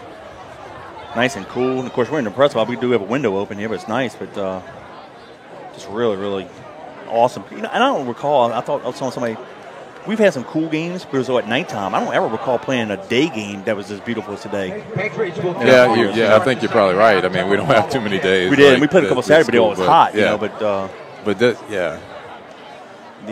It's a great setting. Everything's, you couldn't ask for better weather. You know, even like last week, it wasn't as cool last Saturday against Rome, but it was still a nice, pleasant day. But you know, when the weather gets a little cool like this, you get a little extra spring in your step. You feel a little looser. And, you know, you want to play. And all right, the Patriots kick it off right to left. I hope that extra step comes this half. Little sky kick near side, fair card at the 30-yard line. So Brother Martin will have it 1st and 10. Number 84. Again, unfortunately, we don't have a program. We didn't print them for us this week for Brother Martin. So if we hear a name over the loudspeaker, we don't have a number, we'll read it out to you.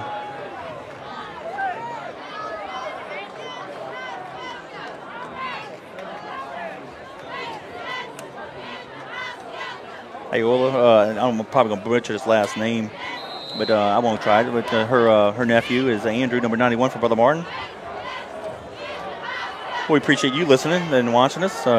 You know, so far good for you guys and the Crusader fans. Y'all lead the Patriots 10-0.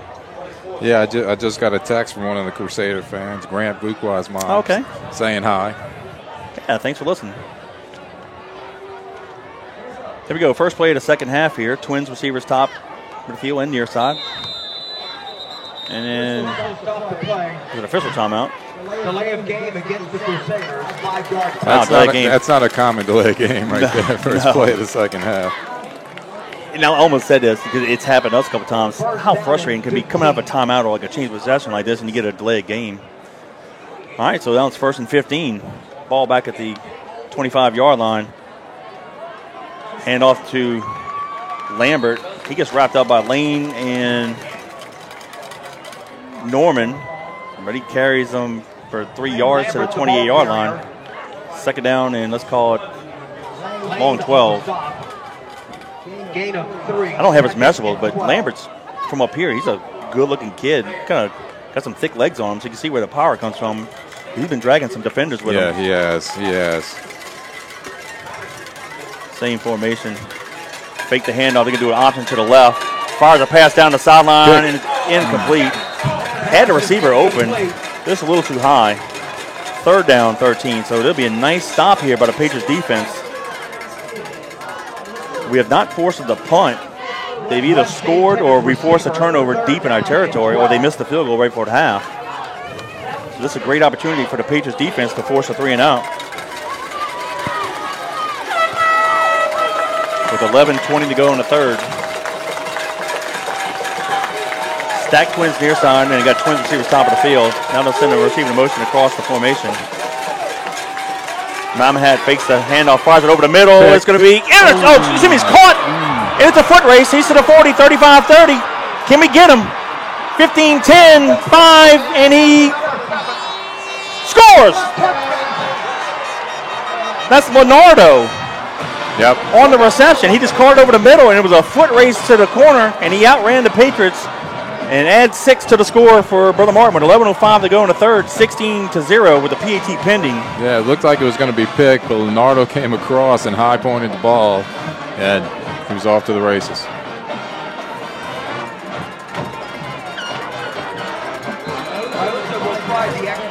Liuza to kick the PAT.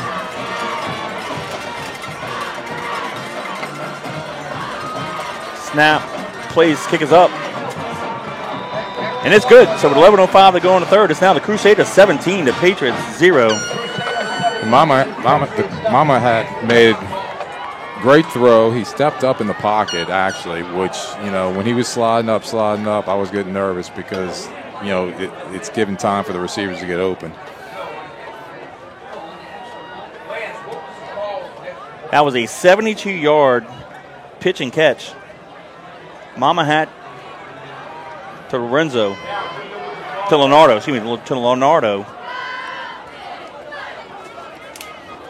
And Liuza's PAT makes it 17-0 Crusaders. Leonardo actually has some good speed, but it didn't look like he was like blazing fast. We just couldn't catch him. We had guys giving chase, but he was just running. It looked like we thought we were going to catch the ball, and and that was our back guy. But Leonardo came out of really not nowhere. He was running his route, but he really got up and high pointed the ball and went off to the races. All right, so Liuzza, whoa, what a missed opportunity. I said here it's 3rd and 13. The defense get off the field, and we give up a huge touchdown. Liuzza to kick it, left to right.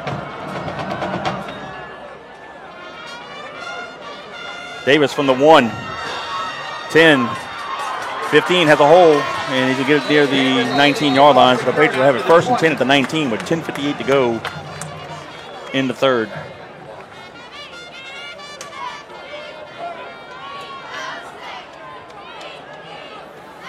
All right, let's see what adjustments we made on offense here.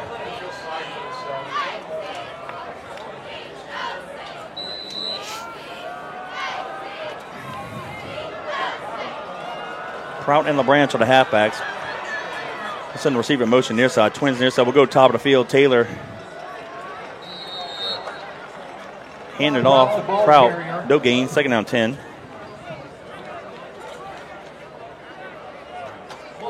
Brown on the stop. 2nd down.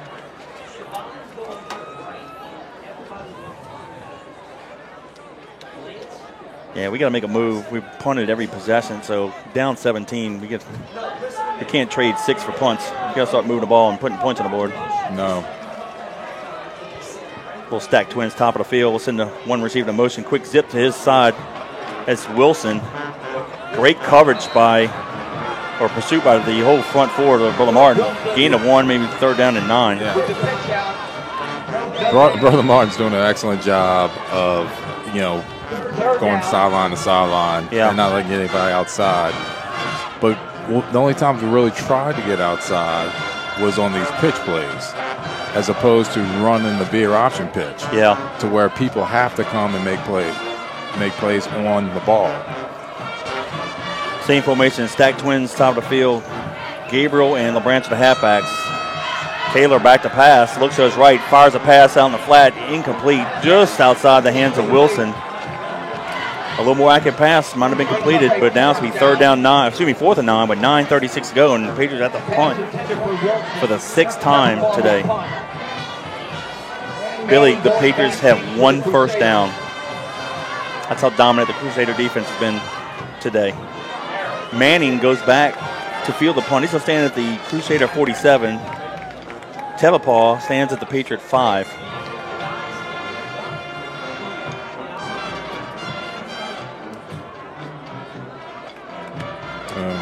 Little wobbly kick. Going to get a Patriot roll across the midfield to the 45-yard line. And that's where the Patriots are down at. So with 9:25 to go in the 3rd, 1st and 10 Crusaders from their own 45-yard line. So let me ask you this. Offensively, what's our identity? Are we a veer team still and running the option? Yep. Or because what I'm seeing a lot of, not really veer plays, I'm seeing a lot of some misdirection and other things.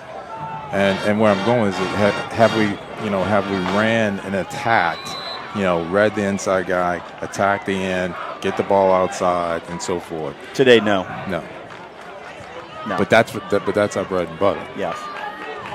That may have to do with some injuries in the linemen as well up front. So, and for the first time,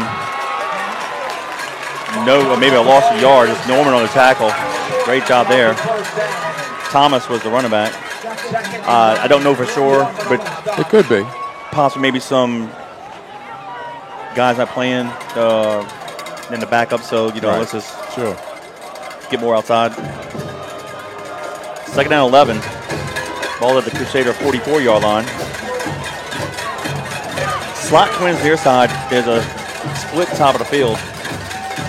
Mama had out a shotgun. Fakes the handoff. Fires it to the halfback, incomplete. So now here's another opportunity. 3rd and long. Can the Patriot defense get off the field now? It's going to be 3rd and 11. It was 3rd and 13 on the last drive, and he completed a 72-yard pitch and catch for the touchdown. Yeah, and I'm not sure what that play was they were trying to do here. It looked like it kind of fell apart a little bit and just had to throw the ball basically to the ground by the receiver.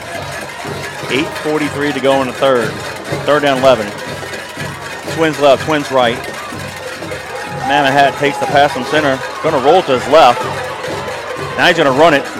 And he'd be shy of the first down. So for the first time in the ball game, looks like Brother Martin will punt it. The ball is at the 50-yard line. It's going to be 4th and 5. So gain of 6. 8:34 to go in the third. Yeah, it's a good job, by our defense holding them here.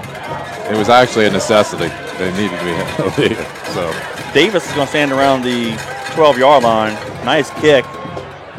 Ball's going to hit and go in the end zone. I thought he was going to field it and go on. Play, what are you doing, Davis? Back away. So with 8:25 to go in the third, 1st and 10 Patriots. They'll take it over their own 20. But it's the Crusaders 17, the Patriots 0.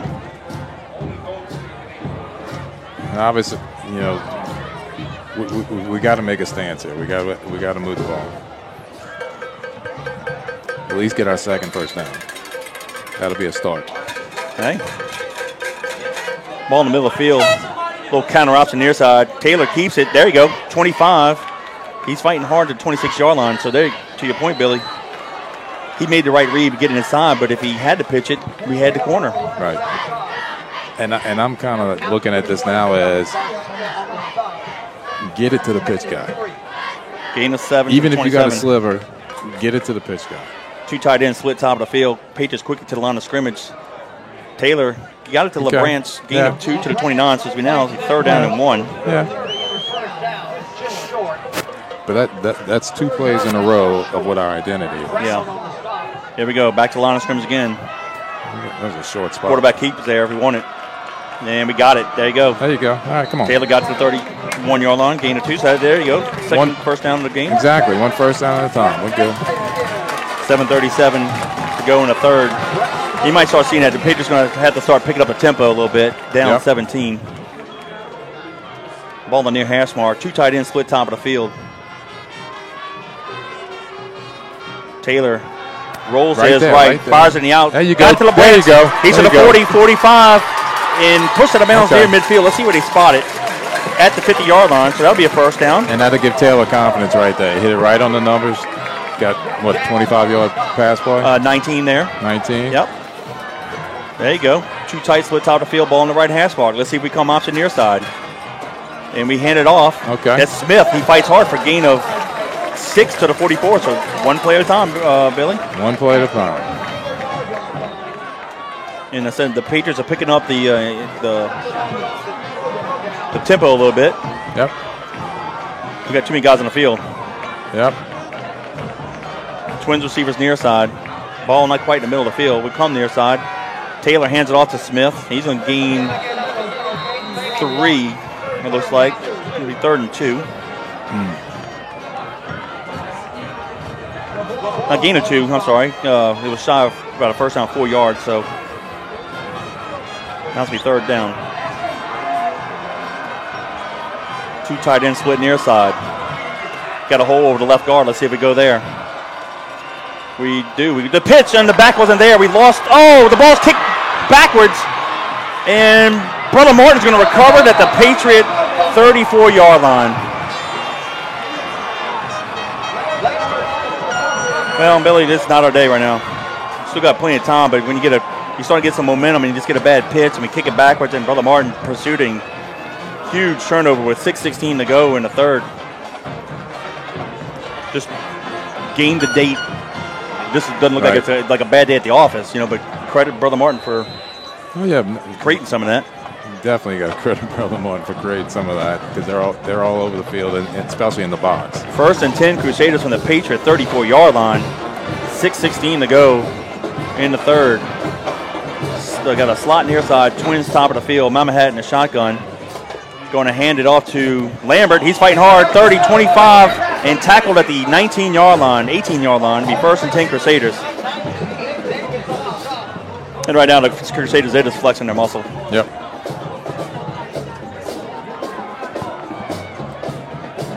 Six minutes to go in the third. Clock is running. 1st and 10 Crusaders. Now they move the ball back to the 19-yard line. Lambert, handoff up the middle again. He crosses the 15 to the 14-yard line. Gain of 5, 2nd and 5. That's a little bit of a back-breaking turnover there. We're starting to get some momentum. A little bit of confidence, and a mistake. Sabadre on the stop.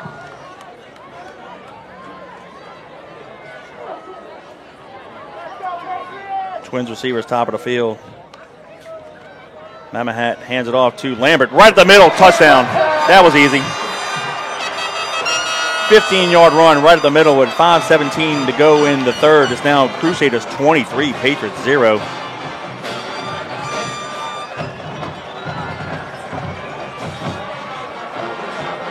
Billy, you made that look easy. Well, yes, it was very easy. He just went the middle. But I think what we saw in the first half and what we're seeing in this drive right here is that when Lambert's in and they run that play, Lambert gets 5 yards easily on that play. That touchdown run, he didn't even get touched. And all of it's really going up the middle. Yep. Liuza adds a PAT, so with 5:17 to go in the third, it's Crusaders 24, Patriots 0. And where I'm going with this, when number 2 comes in for Brother Martin, who's I'm sure a great player as well, but you don't see the offense move as smooth because when he gets hit, he goes down a little quicker. Not picking on him, but Lambert gets hit, and he probably breaks 2 tackles before he gets tackled. And we've been talking about and harping on that, and I don't mean to be,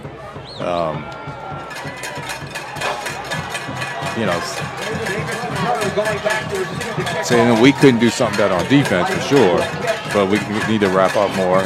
And really, that last touchdown was just, parting of the Red Sea there.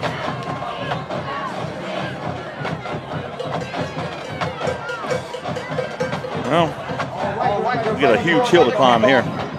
Down 24 with 5:17 to go in the third.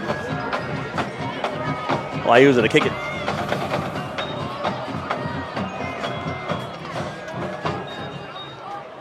Davis from the 6, middle turn. Now bounces out near side. Come on, 20, Davis. 25, 30, 35, and pulled out of bounds near the 41-yard line. So with 5:06 to go in the third, 1st and 10 Patriots from their own 41. Okay.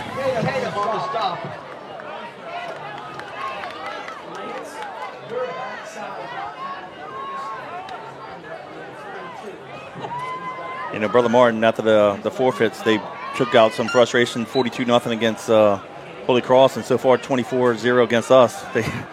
Wilson with the complete, gets to the outside. There you go. There you go. It's a foot race down the far sideline. And they're going to shove him out of bounds. They're going to say he stepped out of bounds at the 35-yard line, but that'll be a nice first down play. Yep. I'll take that.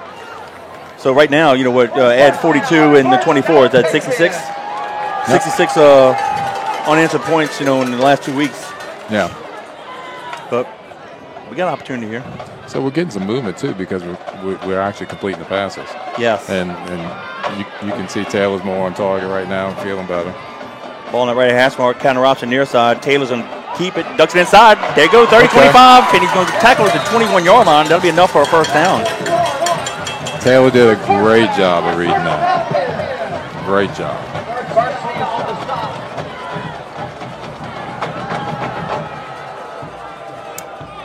Let me throw this at you. Let me wait till after the quarter. I'll talk about it at the change at the quarter. 4:30 and counting in the third. Twins receivers near side. 1st and 10. Patriots from the Crusader 21. Hits past to Turner. Near side has a block. And needs to be shoved out of bounds at the 18-yard line. Gain of 3.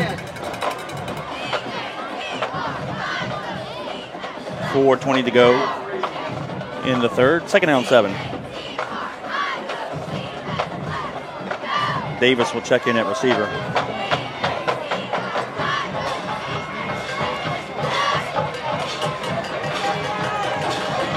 LeBrant to the near side halfback. Johnson the right side. Ball near hash mark. Oh. Taylor, the reverse to Davis. Can he get to the corner? He's to the 15. He's to the 10. On, he's to the 5. Touchdown! Nice quick drive. 4:11 to go in the third. The Patriots get a reverse touchdown from 21 yards out by Davis. It's now 24-6.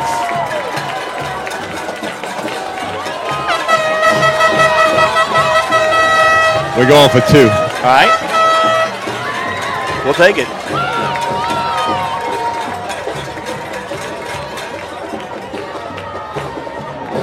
Now we got a personnel issue. We have to call a timeout.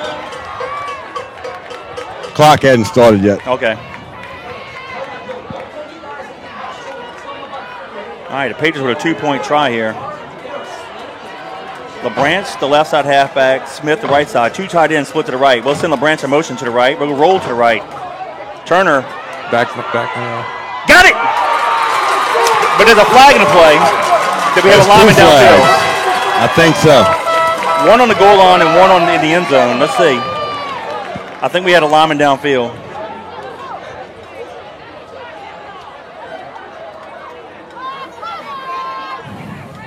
The Branch caught it just inside the cone. Waiting for the official call.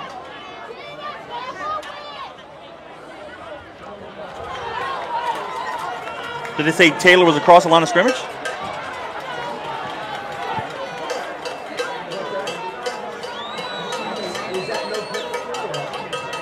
What's the call, Gordon? What's the call down there? I'm trying to hear.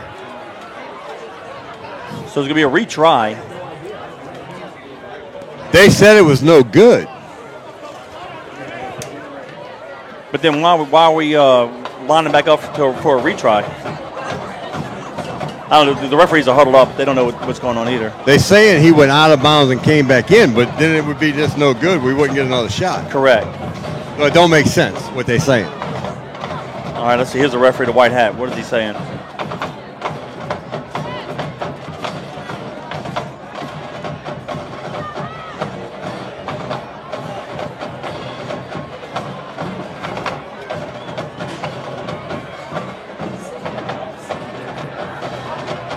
I don't know. The referee made a couple of motions, so missed 2-point try, no good. So. Ineligible receiver downfield, and he went out. The receiver went out of bounds and came back in. They saying. Thank you for clearing that up. So at 4:11 to go in the third, is the Crusaders 24 to Patriots 6.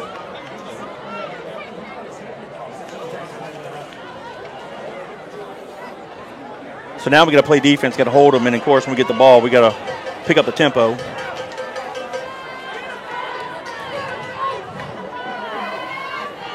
Well,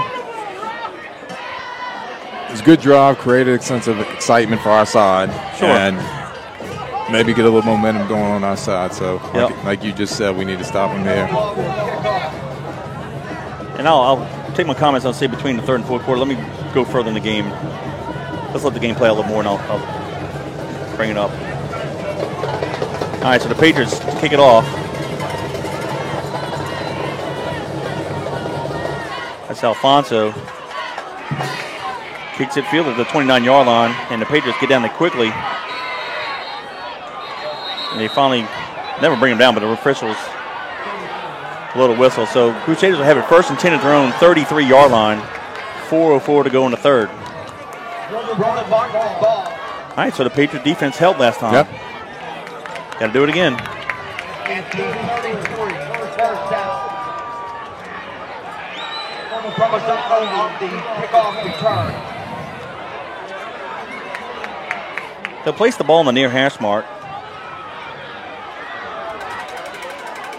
All right, Lambert's the halfback, so good chance you might see a handoff to him up the middle. You think? Twins near side, slide top of the field. Let's see what they do. Yep, here it comes, right up the middle. 35, 40, 45, puts a move on our defensive back. 50, 45, 40. And we're going to run him out of bounds at the Patriot 36-yard line. We just can't stop that play. We know what they're going to do, and we just have nobody there to do it. Yeah. Crusaders quickly line up. First and 10 from the 36. Give it to Lambert again, right up the middle. We hit him, and this time he got one. Yeah. Mortar hit him first. Horn on the stop. Lambert the ball carrier. Horn. Gave him maybe one. Lane got him. He's to the 35-yard line. Second down 9. 3:38 counting. We're in the third period.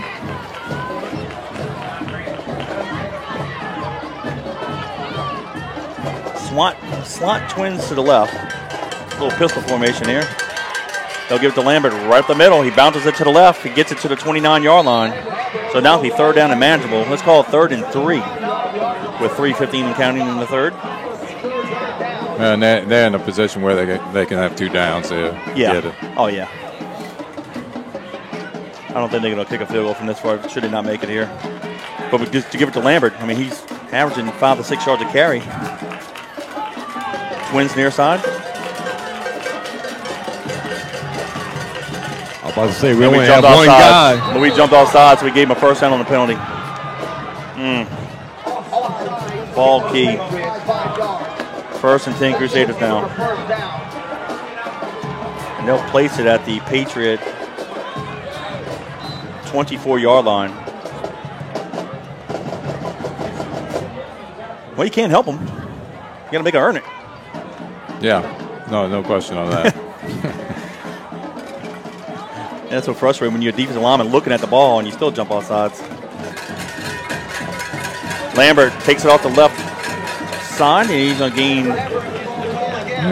3 to the 21. 2nd down 7. No, I mean, we've seen, it seems like we're settling down on Lambert in the last 2 plays. But watch, play action pass, fake it to him, and Mama had because we got a lot of people sitting up in the line for that. We'll sell out, and they can slip Lorenzo in a backside post on us. Stack Twins near side. Mama Hat hands it off to Lambert right up the middle. 15-10, 5, touchdown. Yeah, I spoke too soon. 21-yard run right up the middle with 1:48 to go. It's now 30-6 Crusaders with the PAT pending. I mean, that play is just, I mean, that's just, they could name their score to run that play.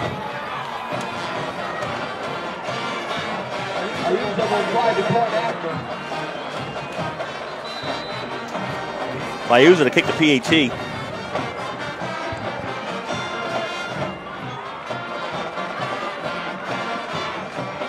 Snap. Please, kick is up. And it's good. So a 1:48 to go in the third. It's now the Crusaders 31, Patriots 6.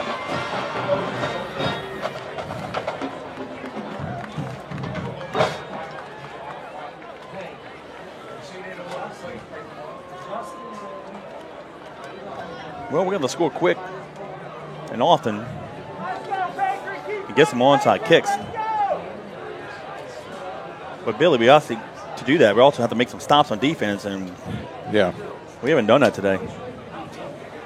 But credit Brother Martin, man. They their front line is just pushing us off the ball, and Lambert is just eating us up. He's got a 15-yard and a 21-yard touchdown run here in the second half. Davis and Turner going back to receive the kickoff. Liuza will kick off.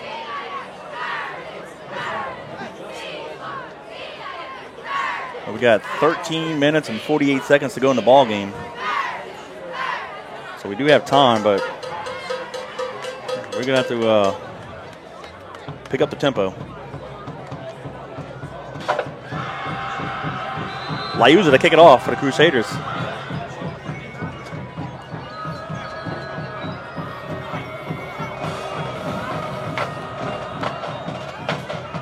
Davis from the 4. He dropped it. And he's in trouble. And he's going to be tackled at the 7-yard line. That's the day it's kind of been for us. So 1:38 to go in the third. 1st and 10 Patriots from the 7.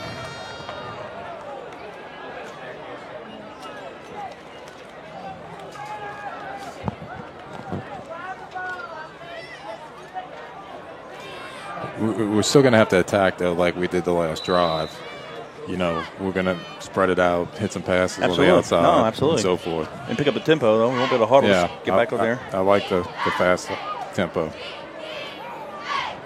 right, Stack Twins near side. Ball on that right hash mark. We'll send Wilson in motion top of the field. Taylor keeps it.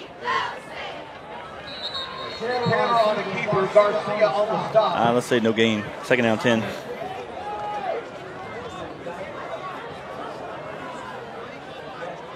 .123 and counting. Same formation.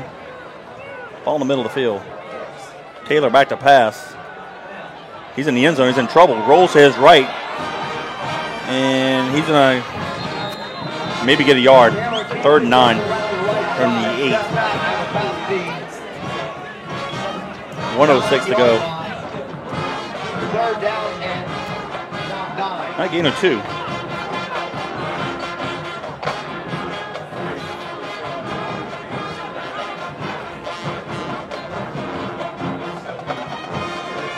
Big play here. Yeah. If anything, give a defense a break. Get some first downs. Get out of this hole here. It's called 3rd and 8. Taylor back to pass. Fires it. Nope. Incomplete. Intended for Turner. Just the timing wasn't right on that. And 4th down, 8. Patriots at the punt. It's a 7th punt of the ball game. Scored a touchdown and fumbled it.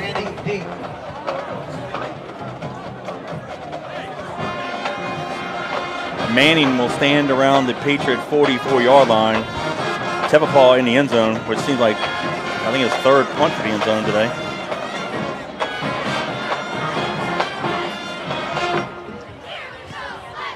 Nice high spiral kick. Takes a Brother Martin, but hit the 40-yard line and bounced back. I think we're going to field it at the 36-yard line. Let's see what they spotted. 36. Yeah, 36. Took a 4-yard spike backwards. So at 49.3 to go in the 3rd. The Crusaders have great field position at the Patriot 36-yard line, 1st and 10, but they lead the Patriots 31-6.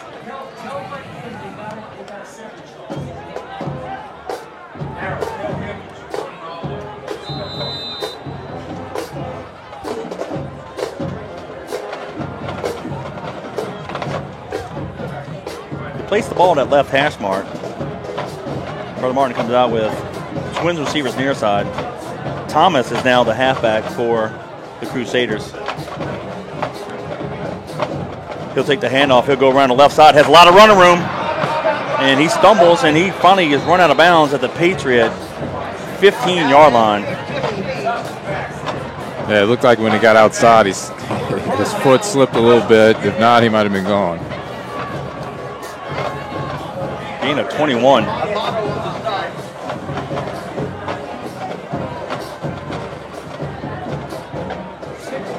.30 seconds to go and counting here in the 3rd quarter. 1st and 10, Crusaders from the Patriot 15. Twins receivers with a slot to the right. Give it back to Thomas. He hit the center, and finally Lane wraps him up for a loss of 3. And that'll be the last play of the 4th quarter. As we have 5 seconds left running. And that's it. So after 3 quarters of play, it's the Brother Martin Crusaders 31, the John Curtis Christian Patriots 6.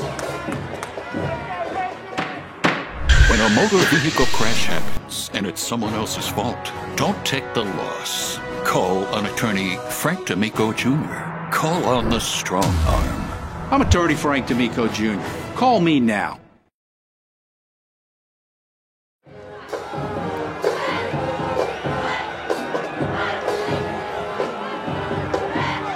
We welcome you back to Fighting Patriot Football via YouTube on JohnCurtisPatriots.com. We're going to start the 4th quarter. It's been all Brother Martin. It's going to be 2nd down, 13 from the Patriot 18-yard line. They lead the Patriots 31-6. We haven't had a whooping like this in a long time, Billy. No, it's been a while. You know, and I guess right now where you're at is that, you know,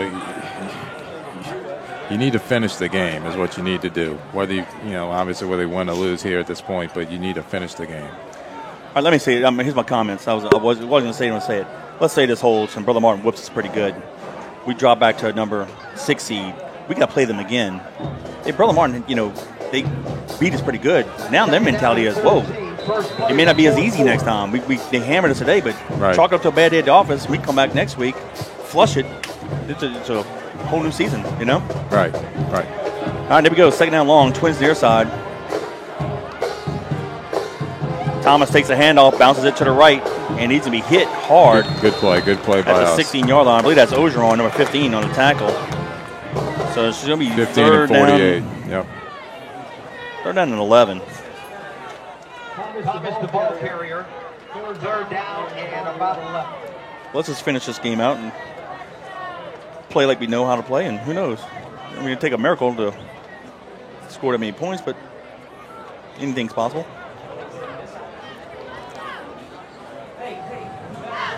At least let's get some momentum. Yeah, going into next week. that's what I think you got to do. You know, Is double twins. Thomas lines up to the left of Mama Hat to his left. Mama Hat rolls near side, now rolls back to his right. He's in trouble. Go get him, guys. And we shove him out of bounds. That's Garrett Washington around the 25-yard line. Let's see where they mark it. Yes. Lost Loss of about 10. 10 on the play, yeah. Now it's 4th and long with 11:04 to go in the ball game. And they'll send Liuza in. Liuza will try the field goal.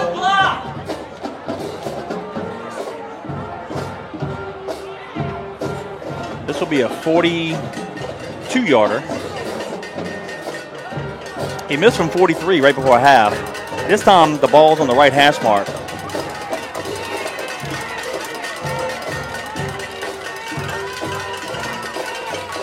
Snap, place, kick is up, has distance, and it is good. Good. So with 10:59 to go in the ball game, Liuza adds 3 more for the 42-yard field goal. It's a good kick. Wow. Not seeing him kick all year, the only thing I had to look at was the last field goal where they missed it. It was quite a bit short. He must have just hit that last kick because he easily made that kick. So with 10:59 to go in the ball game, it's now Crusaders 34, Patriots 6. Hey, there's no wind down here right now either. Gotcha. Yeah, it was big wind last time. Well, he hammered it. No, he did. Definitely, no doubt. All right, we'll add 3 more. 28-point deficit. We scored 28 points in a quarter before. Yeah. Problem is we only have like 5 first downs for the ball game. We're going to rack up more. Maybe not 28 points against a team that's quite as good as Brother Martin. No, that's true. It has been the Crusaders' day today for sure.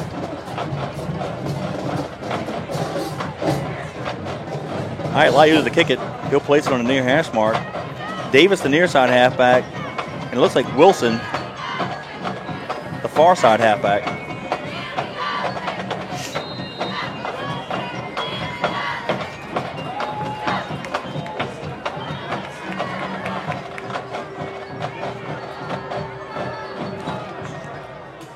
Little sky kick far side. Turner from the 21. Stumbles at the 25, breaks a couple tackles, and got it to the 31-yard line. So good field position. A 10-yard return. So with 10:52 to go in the ball game, 1st and 10 Patriots from the 31. Johnson on the stop. Ball is at Come back to this up-tempo offense, too. We need to move. Yeah. It looks like, in general, when we are up-tempo, we're feeling better about ourselves in the sense of, the movement and not thinking too much. Prout and LeBranch are the halfbacks. Twins receivers near side. Ball on that left hash mark. We'll send Wilson in motion near side. Taylor throws it out route and in and out of the hands of Wilson. A little too high, actually. 2nd and 10. Okay, keep it going. For the most part, it looked like Buddy just not as accurate today.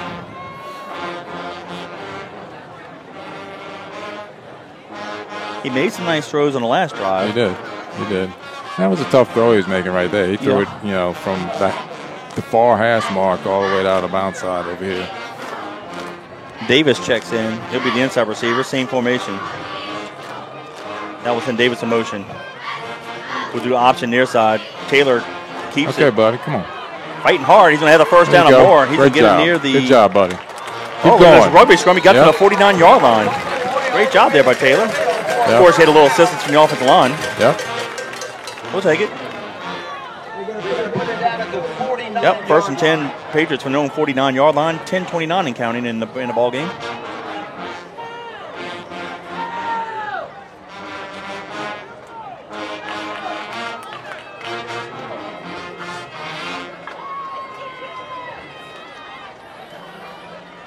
We'll go with Twins receivers to the top of the field.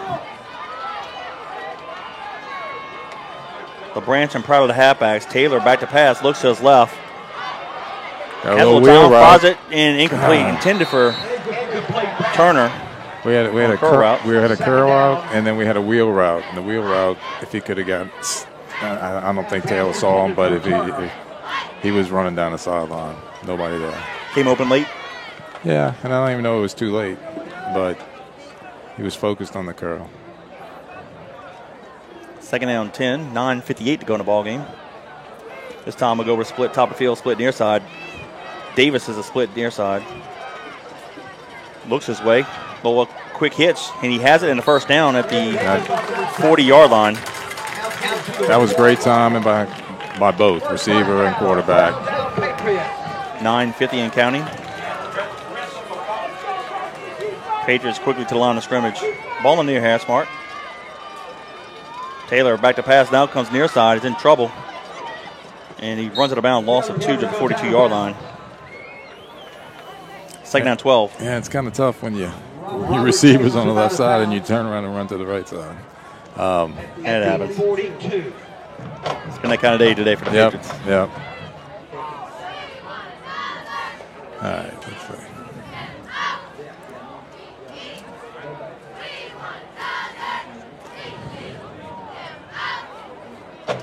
Second and 12 here. Again, just getting in a rhythm throw. You got to plant that foot and throw it.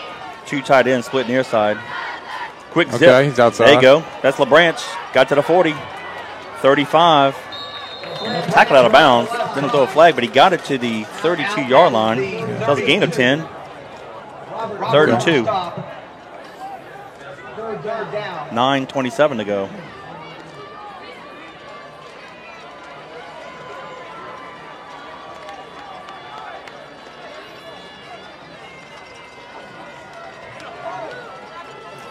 Yeah, 3rd and 2 gives us some options. We don't have to throw it. 2 tight ends split near side. Let's see. We got a hold off the right guard. And we'll go right there. There you go. Got the first down. Prout has it in a few extra yards. Got it to the 28-yard line. Gain of 4. For those wondering, margin of defeat. You go back to 2001. We lose to O'Perry Walker 20-0. Right now it's a 28-point deficit. You have to go back to our senior year, a 22-point deficit. Remember that monsoon at Covington? We lost 28-6. And then you got to go back to 1969 for the big ones. Taylor dips it, has a post pattern, throws it down the field. Caught! Touchdown. Wilson. There you go. Taylor to Wilson with a 20-yard pitch and catch. Adds 6 to the Patriots with the PAT pending with 8:53 to go. He threw him open on that pass. That was nice. It was a great nice throw. Play. Great throw. He actually had a great fake in the backfield as well. Sucked up some defensive backs.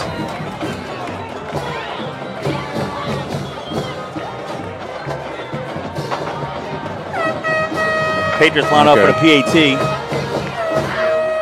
This is going to be Alfonso to kick it.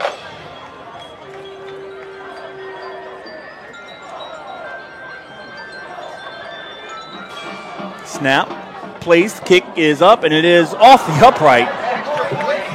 He doinked it. You can't return it. So with 8:53 to go in the ball game, it's now Brother Martin 34, John Curtis 12.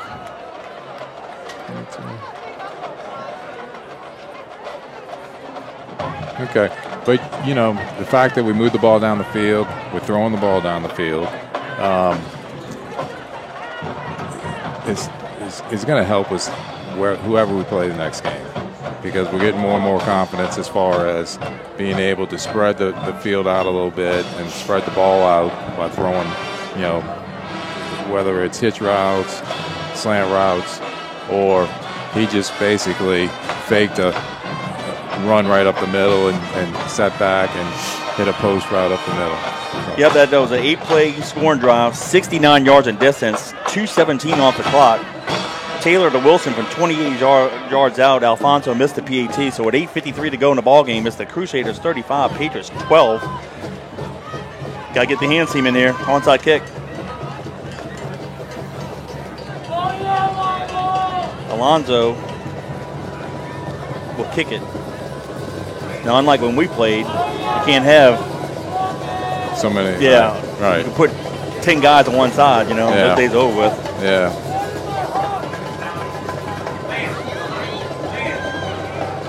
Tampa ball will kick off.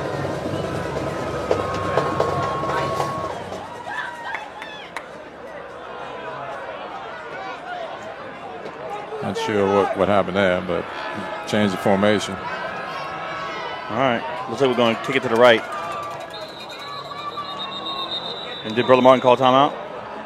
They did. Yeah. So 28-6 was that Covington game? Yep. We didn't handle And the that- rainstorm. Remember, we had like an hour and a half lightning and rain delay. And that monsoon that was still Yeah. going on while we played. Yeah. Yeah, our mindset wasn't right. We was like, let's come back on Sunday and play because it's supposed to rain the rest of the weekend, and we just got hammered.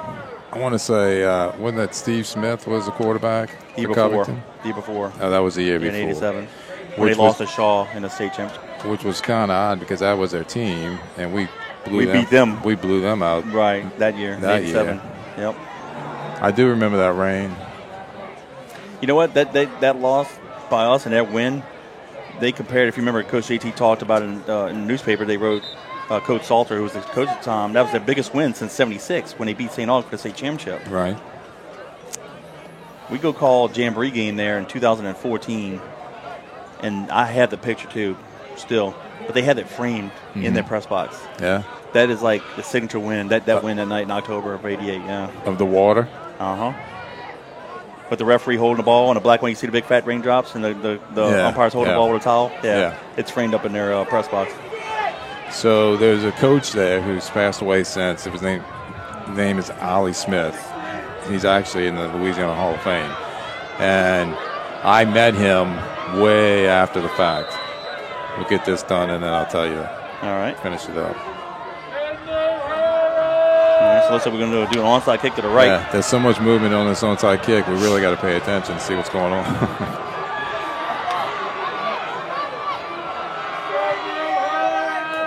And Brother Martin got it at their own 47. Go ahead and finish your story. So real quick, so I actually had to go meet him at his house, and when I went in his house, he had his whole garage was filled with pictures, and it was all of his teams he's coached and so forth and so on.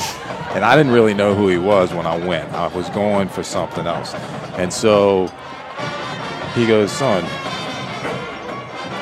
you recognize that picture?" And it was a picture of 4 defensive linemen standing in pouring down rain, and so forth. And I was like, I don't know. I don't recognize anybody. That's the picture. Well, then it popped in. It was that game. Thomas takes a handoff, crosses the 50, and he's being rustled. No, he isn't rustled down yet. He finally goes down at the Patriot 44-yard line. Go ahead. So that was the first thing he showed me when I went in the house, and it took me a little while to figure out what it was. And then I looked and I was like, "That's that Covington rain game." He's like, "Yeah, that's a big deal for him." yeah." Move back to the 45-yard line. Second down and 2, gain of 8. 8:27 and counting. And Brother Martin can just take their time, and they are. They're going to milk the play clock. Sure.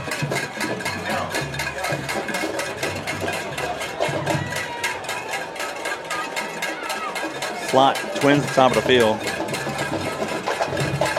They hand it off to Thomas, and he's tackled the line of scrimmage. No gain. 3rd and 2. Orgeron with the tackle.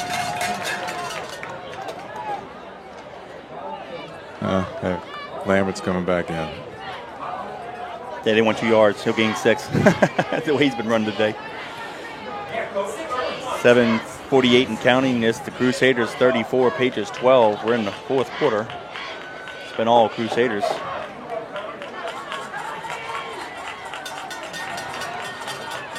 We got a slot. Twins top of the field. Lambert lines up to the right of Mama Hat. They'll stay in the shotgun. Lambert takes the handoff. There you go. Got him for a loss. Number 95 hit him first. And then Orgeron, that's going to be Logan Barnes. 5'11", 250 freshman. Barnes, number 95. Great play. Yeah. because that play hadn't been stopped all game, and he just stuffed it right there. So the Crusaders run their punt team on. For the second time in the ballgame, they'll punt it. Davis stands at the 10-yard line. Here's the punt. Short, wobbly kick. To the right. Landed at the 30-yard line, and that's where Brother Martin is going to down it. So with 6:50 to go in the ballgame, 1st and 10, Patriots from their own 30.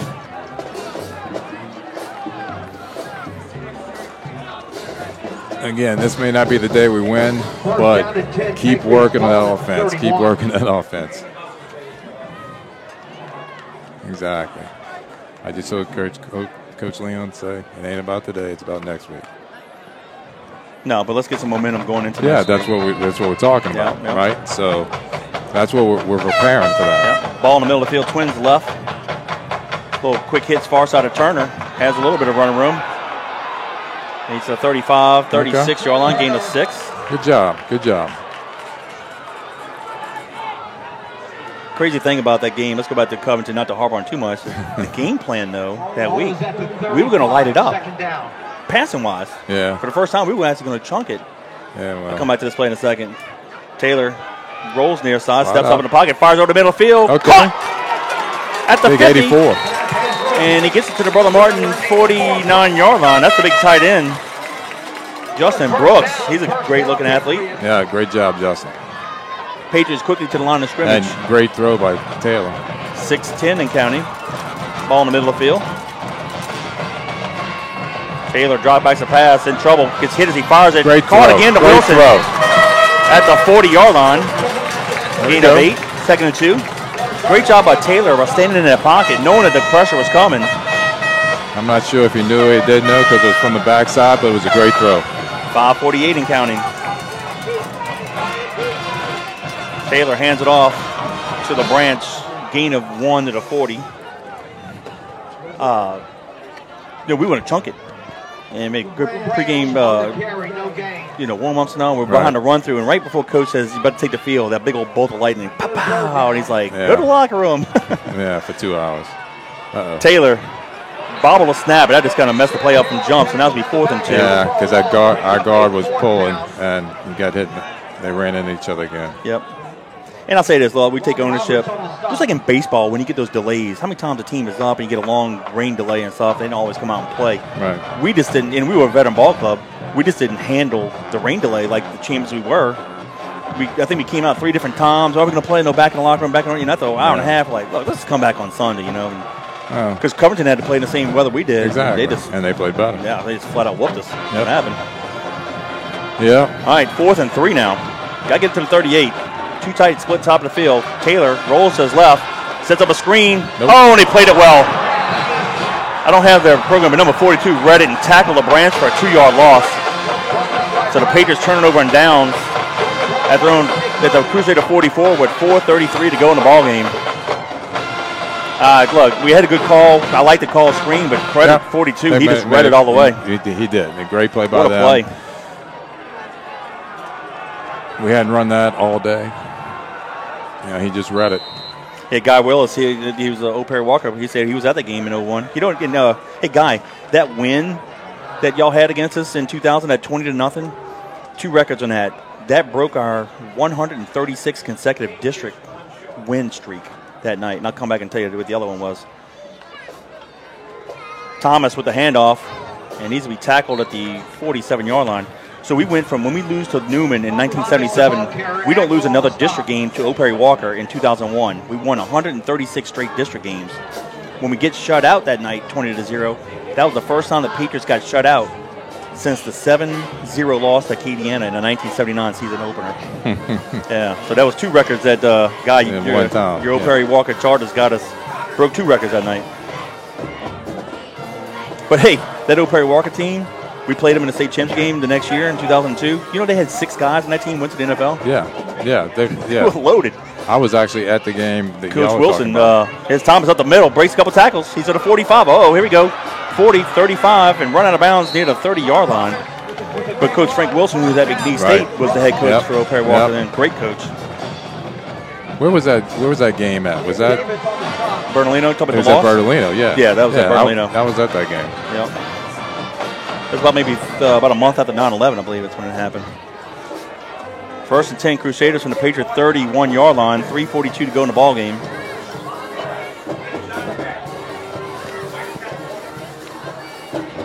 Yeah, I want to say Mike Wallace, who ended up going to Ole Miss and played for the Steelers, and then Buster Davis went to LSU and played for the Chargers. They were receivers on that team. Studs. Mamahat hands it off to Thomas. Has a lot of running room, 25. Then needs to be dragged down to the 20-yard line by The ball Ackle. carrier stopped by Ackle. First down. Gain of 11, 3:30 in counting. First down.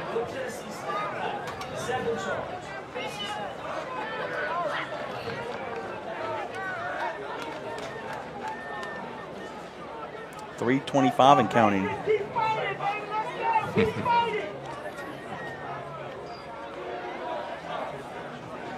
I'm trying to say if we have to play Brother Martin again. That's happened since the split. We played Romo a couple times, twice, Right. 2 times in the same year in the playoffs. We played Jesuit a couple times.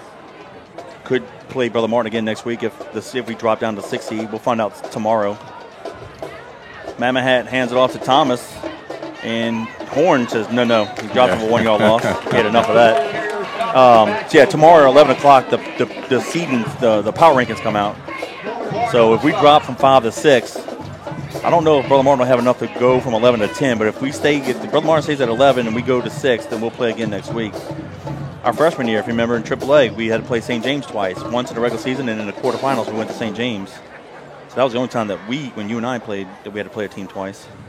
But unfortunately, with the split, because there's so few teams in our division, no, it's going to happen more and more. Yeah, it's quite common, unfortunately. 2nd and 11. Mamahat fakes it.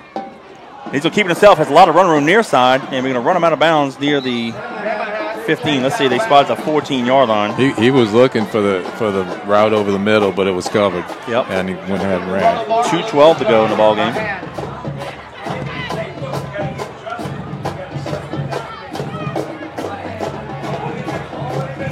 Ball's on the near half mark. 3rd down and 4. They get it to the 10 for the first down.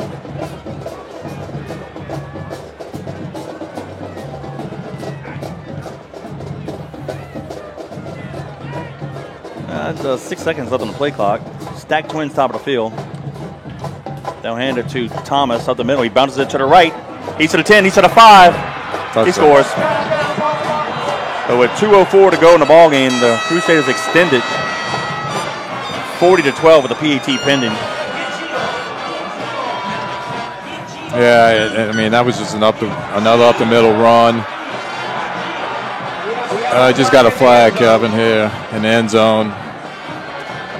I didn't see that. I think we got in there celebration, and we're going to get unsportsmanlike.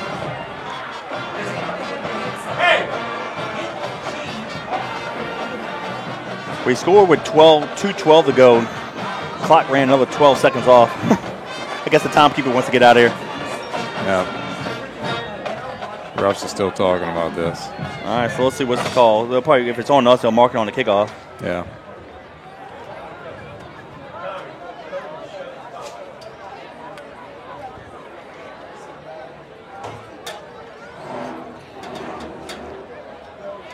All right, dead ball. Penalty.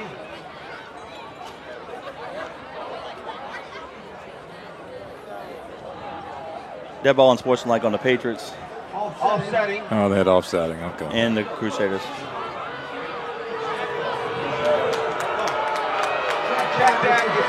No, they're going to enforce it on the kickoff. That's what he said. Okay. So Brother Martin will line up for the PAT. Liuza to kick it. 2 minutes to go in the ball game. It's 40-12 with the PAT pending here.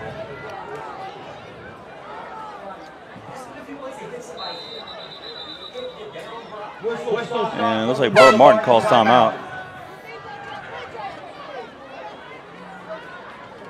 For whatever reason.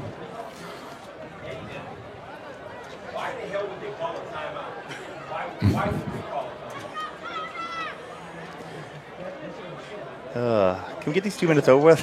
Yeah. Yeah. Yeah, Coach Leon's like, why would we call? Why would they call? Right, Why would anybody call timeout? Let's go. what was it, 10-0 at halftime? Yeah. Yeah. So if we'd have held them to 0, it would be winning 12-10. But unfortunately, they scored 30. Unfortunately, 30 at this 30 point. plus possibly 31. 31, yeah. Yeah. Yeah, if you're just joining us, it's 2 minutes to go in the ball game. Crusaders 40, Patriots 12. The Crusaders are waiting to kick the PAT.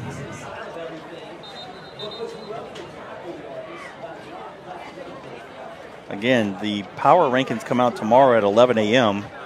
The Patriots came into this game with a 5 power seed.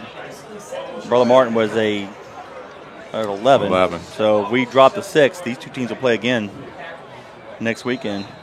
And the Patriots will be the home team again for being the higher seed. All right, Brother Martin lines back up for the PAT. Snap. Plays, kick is up.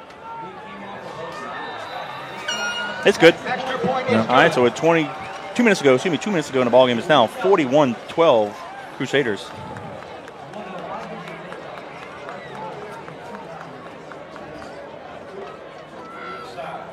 But we'll say this, though. This is our 11th season doing the broadcast.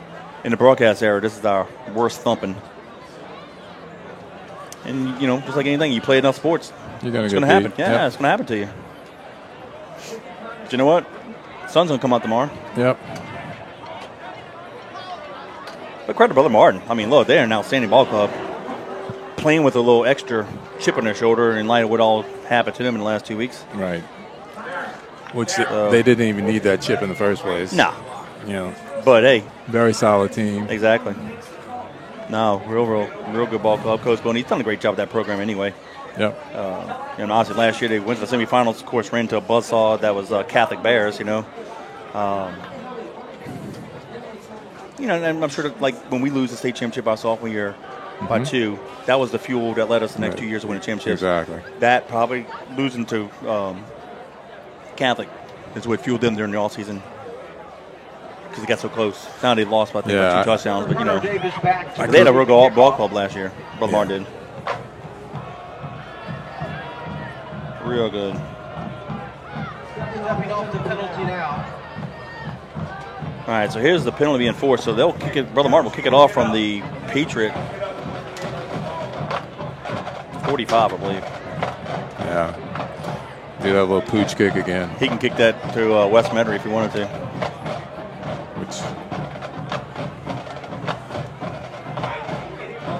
Hey, y'all hang tight. We'll have a scoring recap. And we'll wrap it up the broadcast after the ball game. And try to set up next week. Of course, we won't know who we're playing, but we kind of have an idea if, like I just mentioned, if we drop to 6 and Brother Martin stays at 11, we'll do it again, these two teams. Well, use a sky kick far side. And we touched it and went out of bounds. Should have let it go out of bounds. We got the ball at 35, but we can take the ball at the 8-yard line, but 1:57 to go. So on the flip side would be if Brother Martin moves up and we fall back to 6 and they move up to 10. We would play whoever's 11. Whoever that would be. Right. Which would be probably not McKinley, but probably Shaw. Yep. Yeah. 1st and 10, shotgun formation, double twins. Taylor takes the pass in center, fires it far side, caught. Receiver had his knee on the ground. That's Brooks. 2nd down and 2. 1:51 to go in the ball game. That's 2 catches for Brooks in the second half, and he's looked pretty well. He's been the first one was 20 yards down the field up the middle. He's a good-looking tight end. Very athletic. He looks great. Taylor has a lot of time. He's going to just throw it out of bounds. He's also has played for us a little bit early in the season at defensive line. Has he? He was sitting there wide open again, but Taylor looked to the right instead of the left. Yep.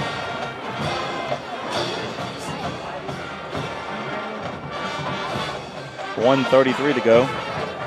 3rd down and 2. Since we've been in the Catholic League, 2015, this is our worst thumping to a Catholic League member. Double twins again. He'll send a shotgun. Taylor takes the pass from center. Has a lot of time. Now he's going to step up and try to throw the broach, but incomplete. 125. He might have been able to run it there, Billy. He may, yeah. That's easier said than done, standing up here, too. And you keep talking about thumpings is making me thinking about, and you remember these things better than me. Didn't we play Arrett and had a pretty rough game? Yeah. So in 1986, we had a 43-game winning streak, the longest in the nation. We played them on a Thursday night and got beat 30-13. Yeah, and I remember we got back to school and we sat in the gym or actually in the locker room. Yeah. And Eric Desitel got us a little fired up with with Coach JT's help. Yeah. And things went the right way after that. So that's kind of what we need right now. After this game, this team come together and say, hey, this is what we did wrong. We know we need to move on, and we're ready to go. Got the first down on the run. 1st and 10, and we threw it behind Turner. 2nd down 10 with 59 seconds to go in the ball game.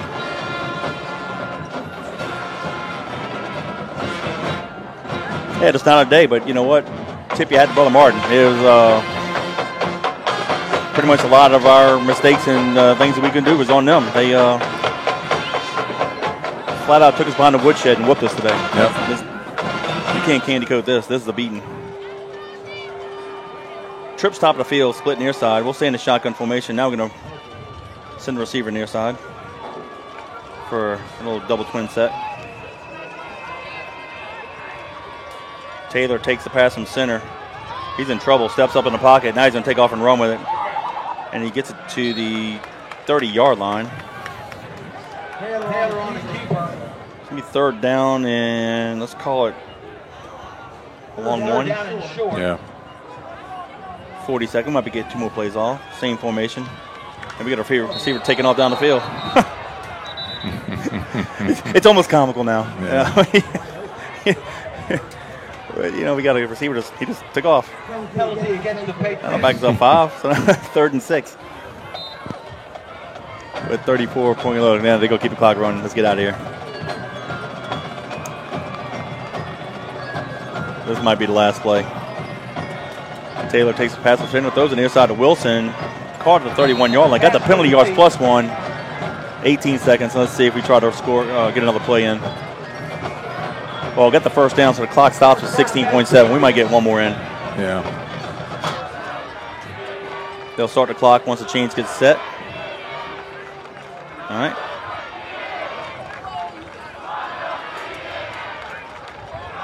Taylor fires it far side, incomplete to Turner. 5 seconds. Then he's going to keep it running. They're going to let it run out. Yep. And that's it. Coach JT's like, wait. Hold on. They're going to let him play one more play. Coach wants one more play. That's a moot point. They're going to play it? They're going to put 4.5 seconds on the clock. They're going to put 4.5 1.5 to go. So we'll get one more play.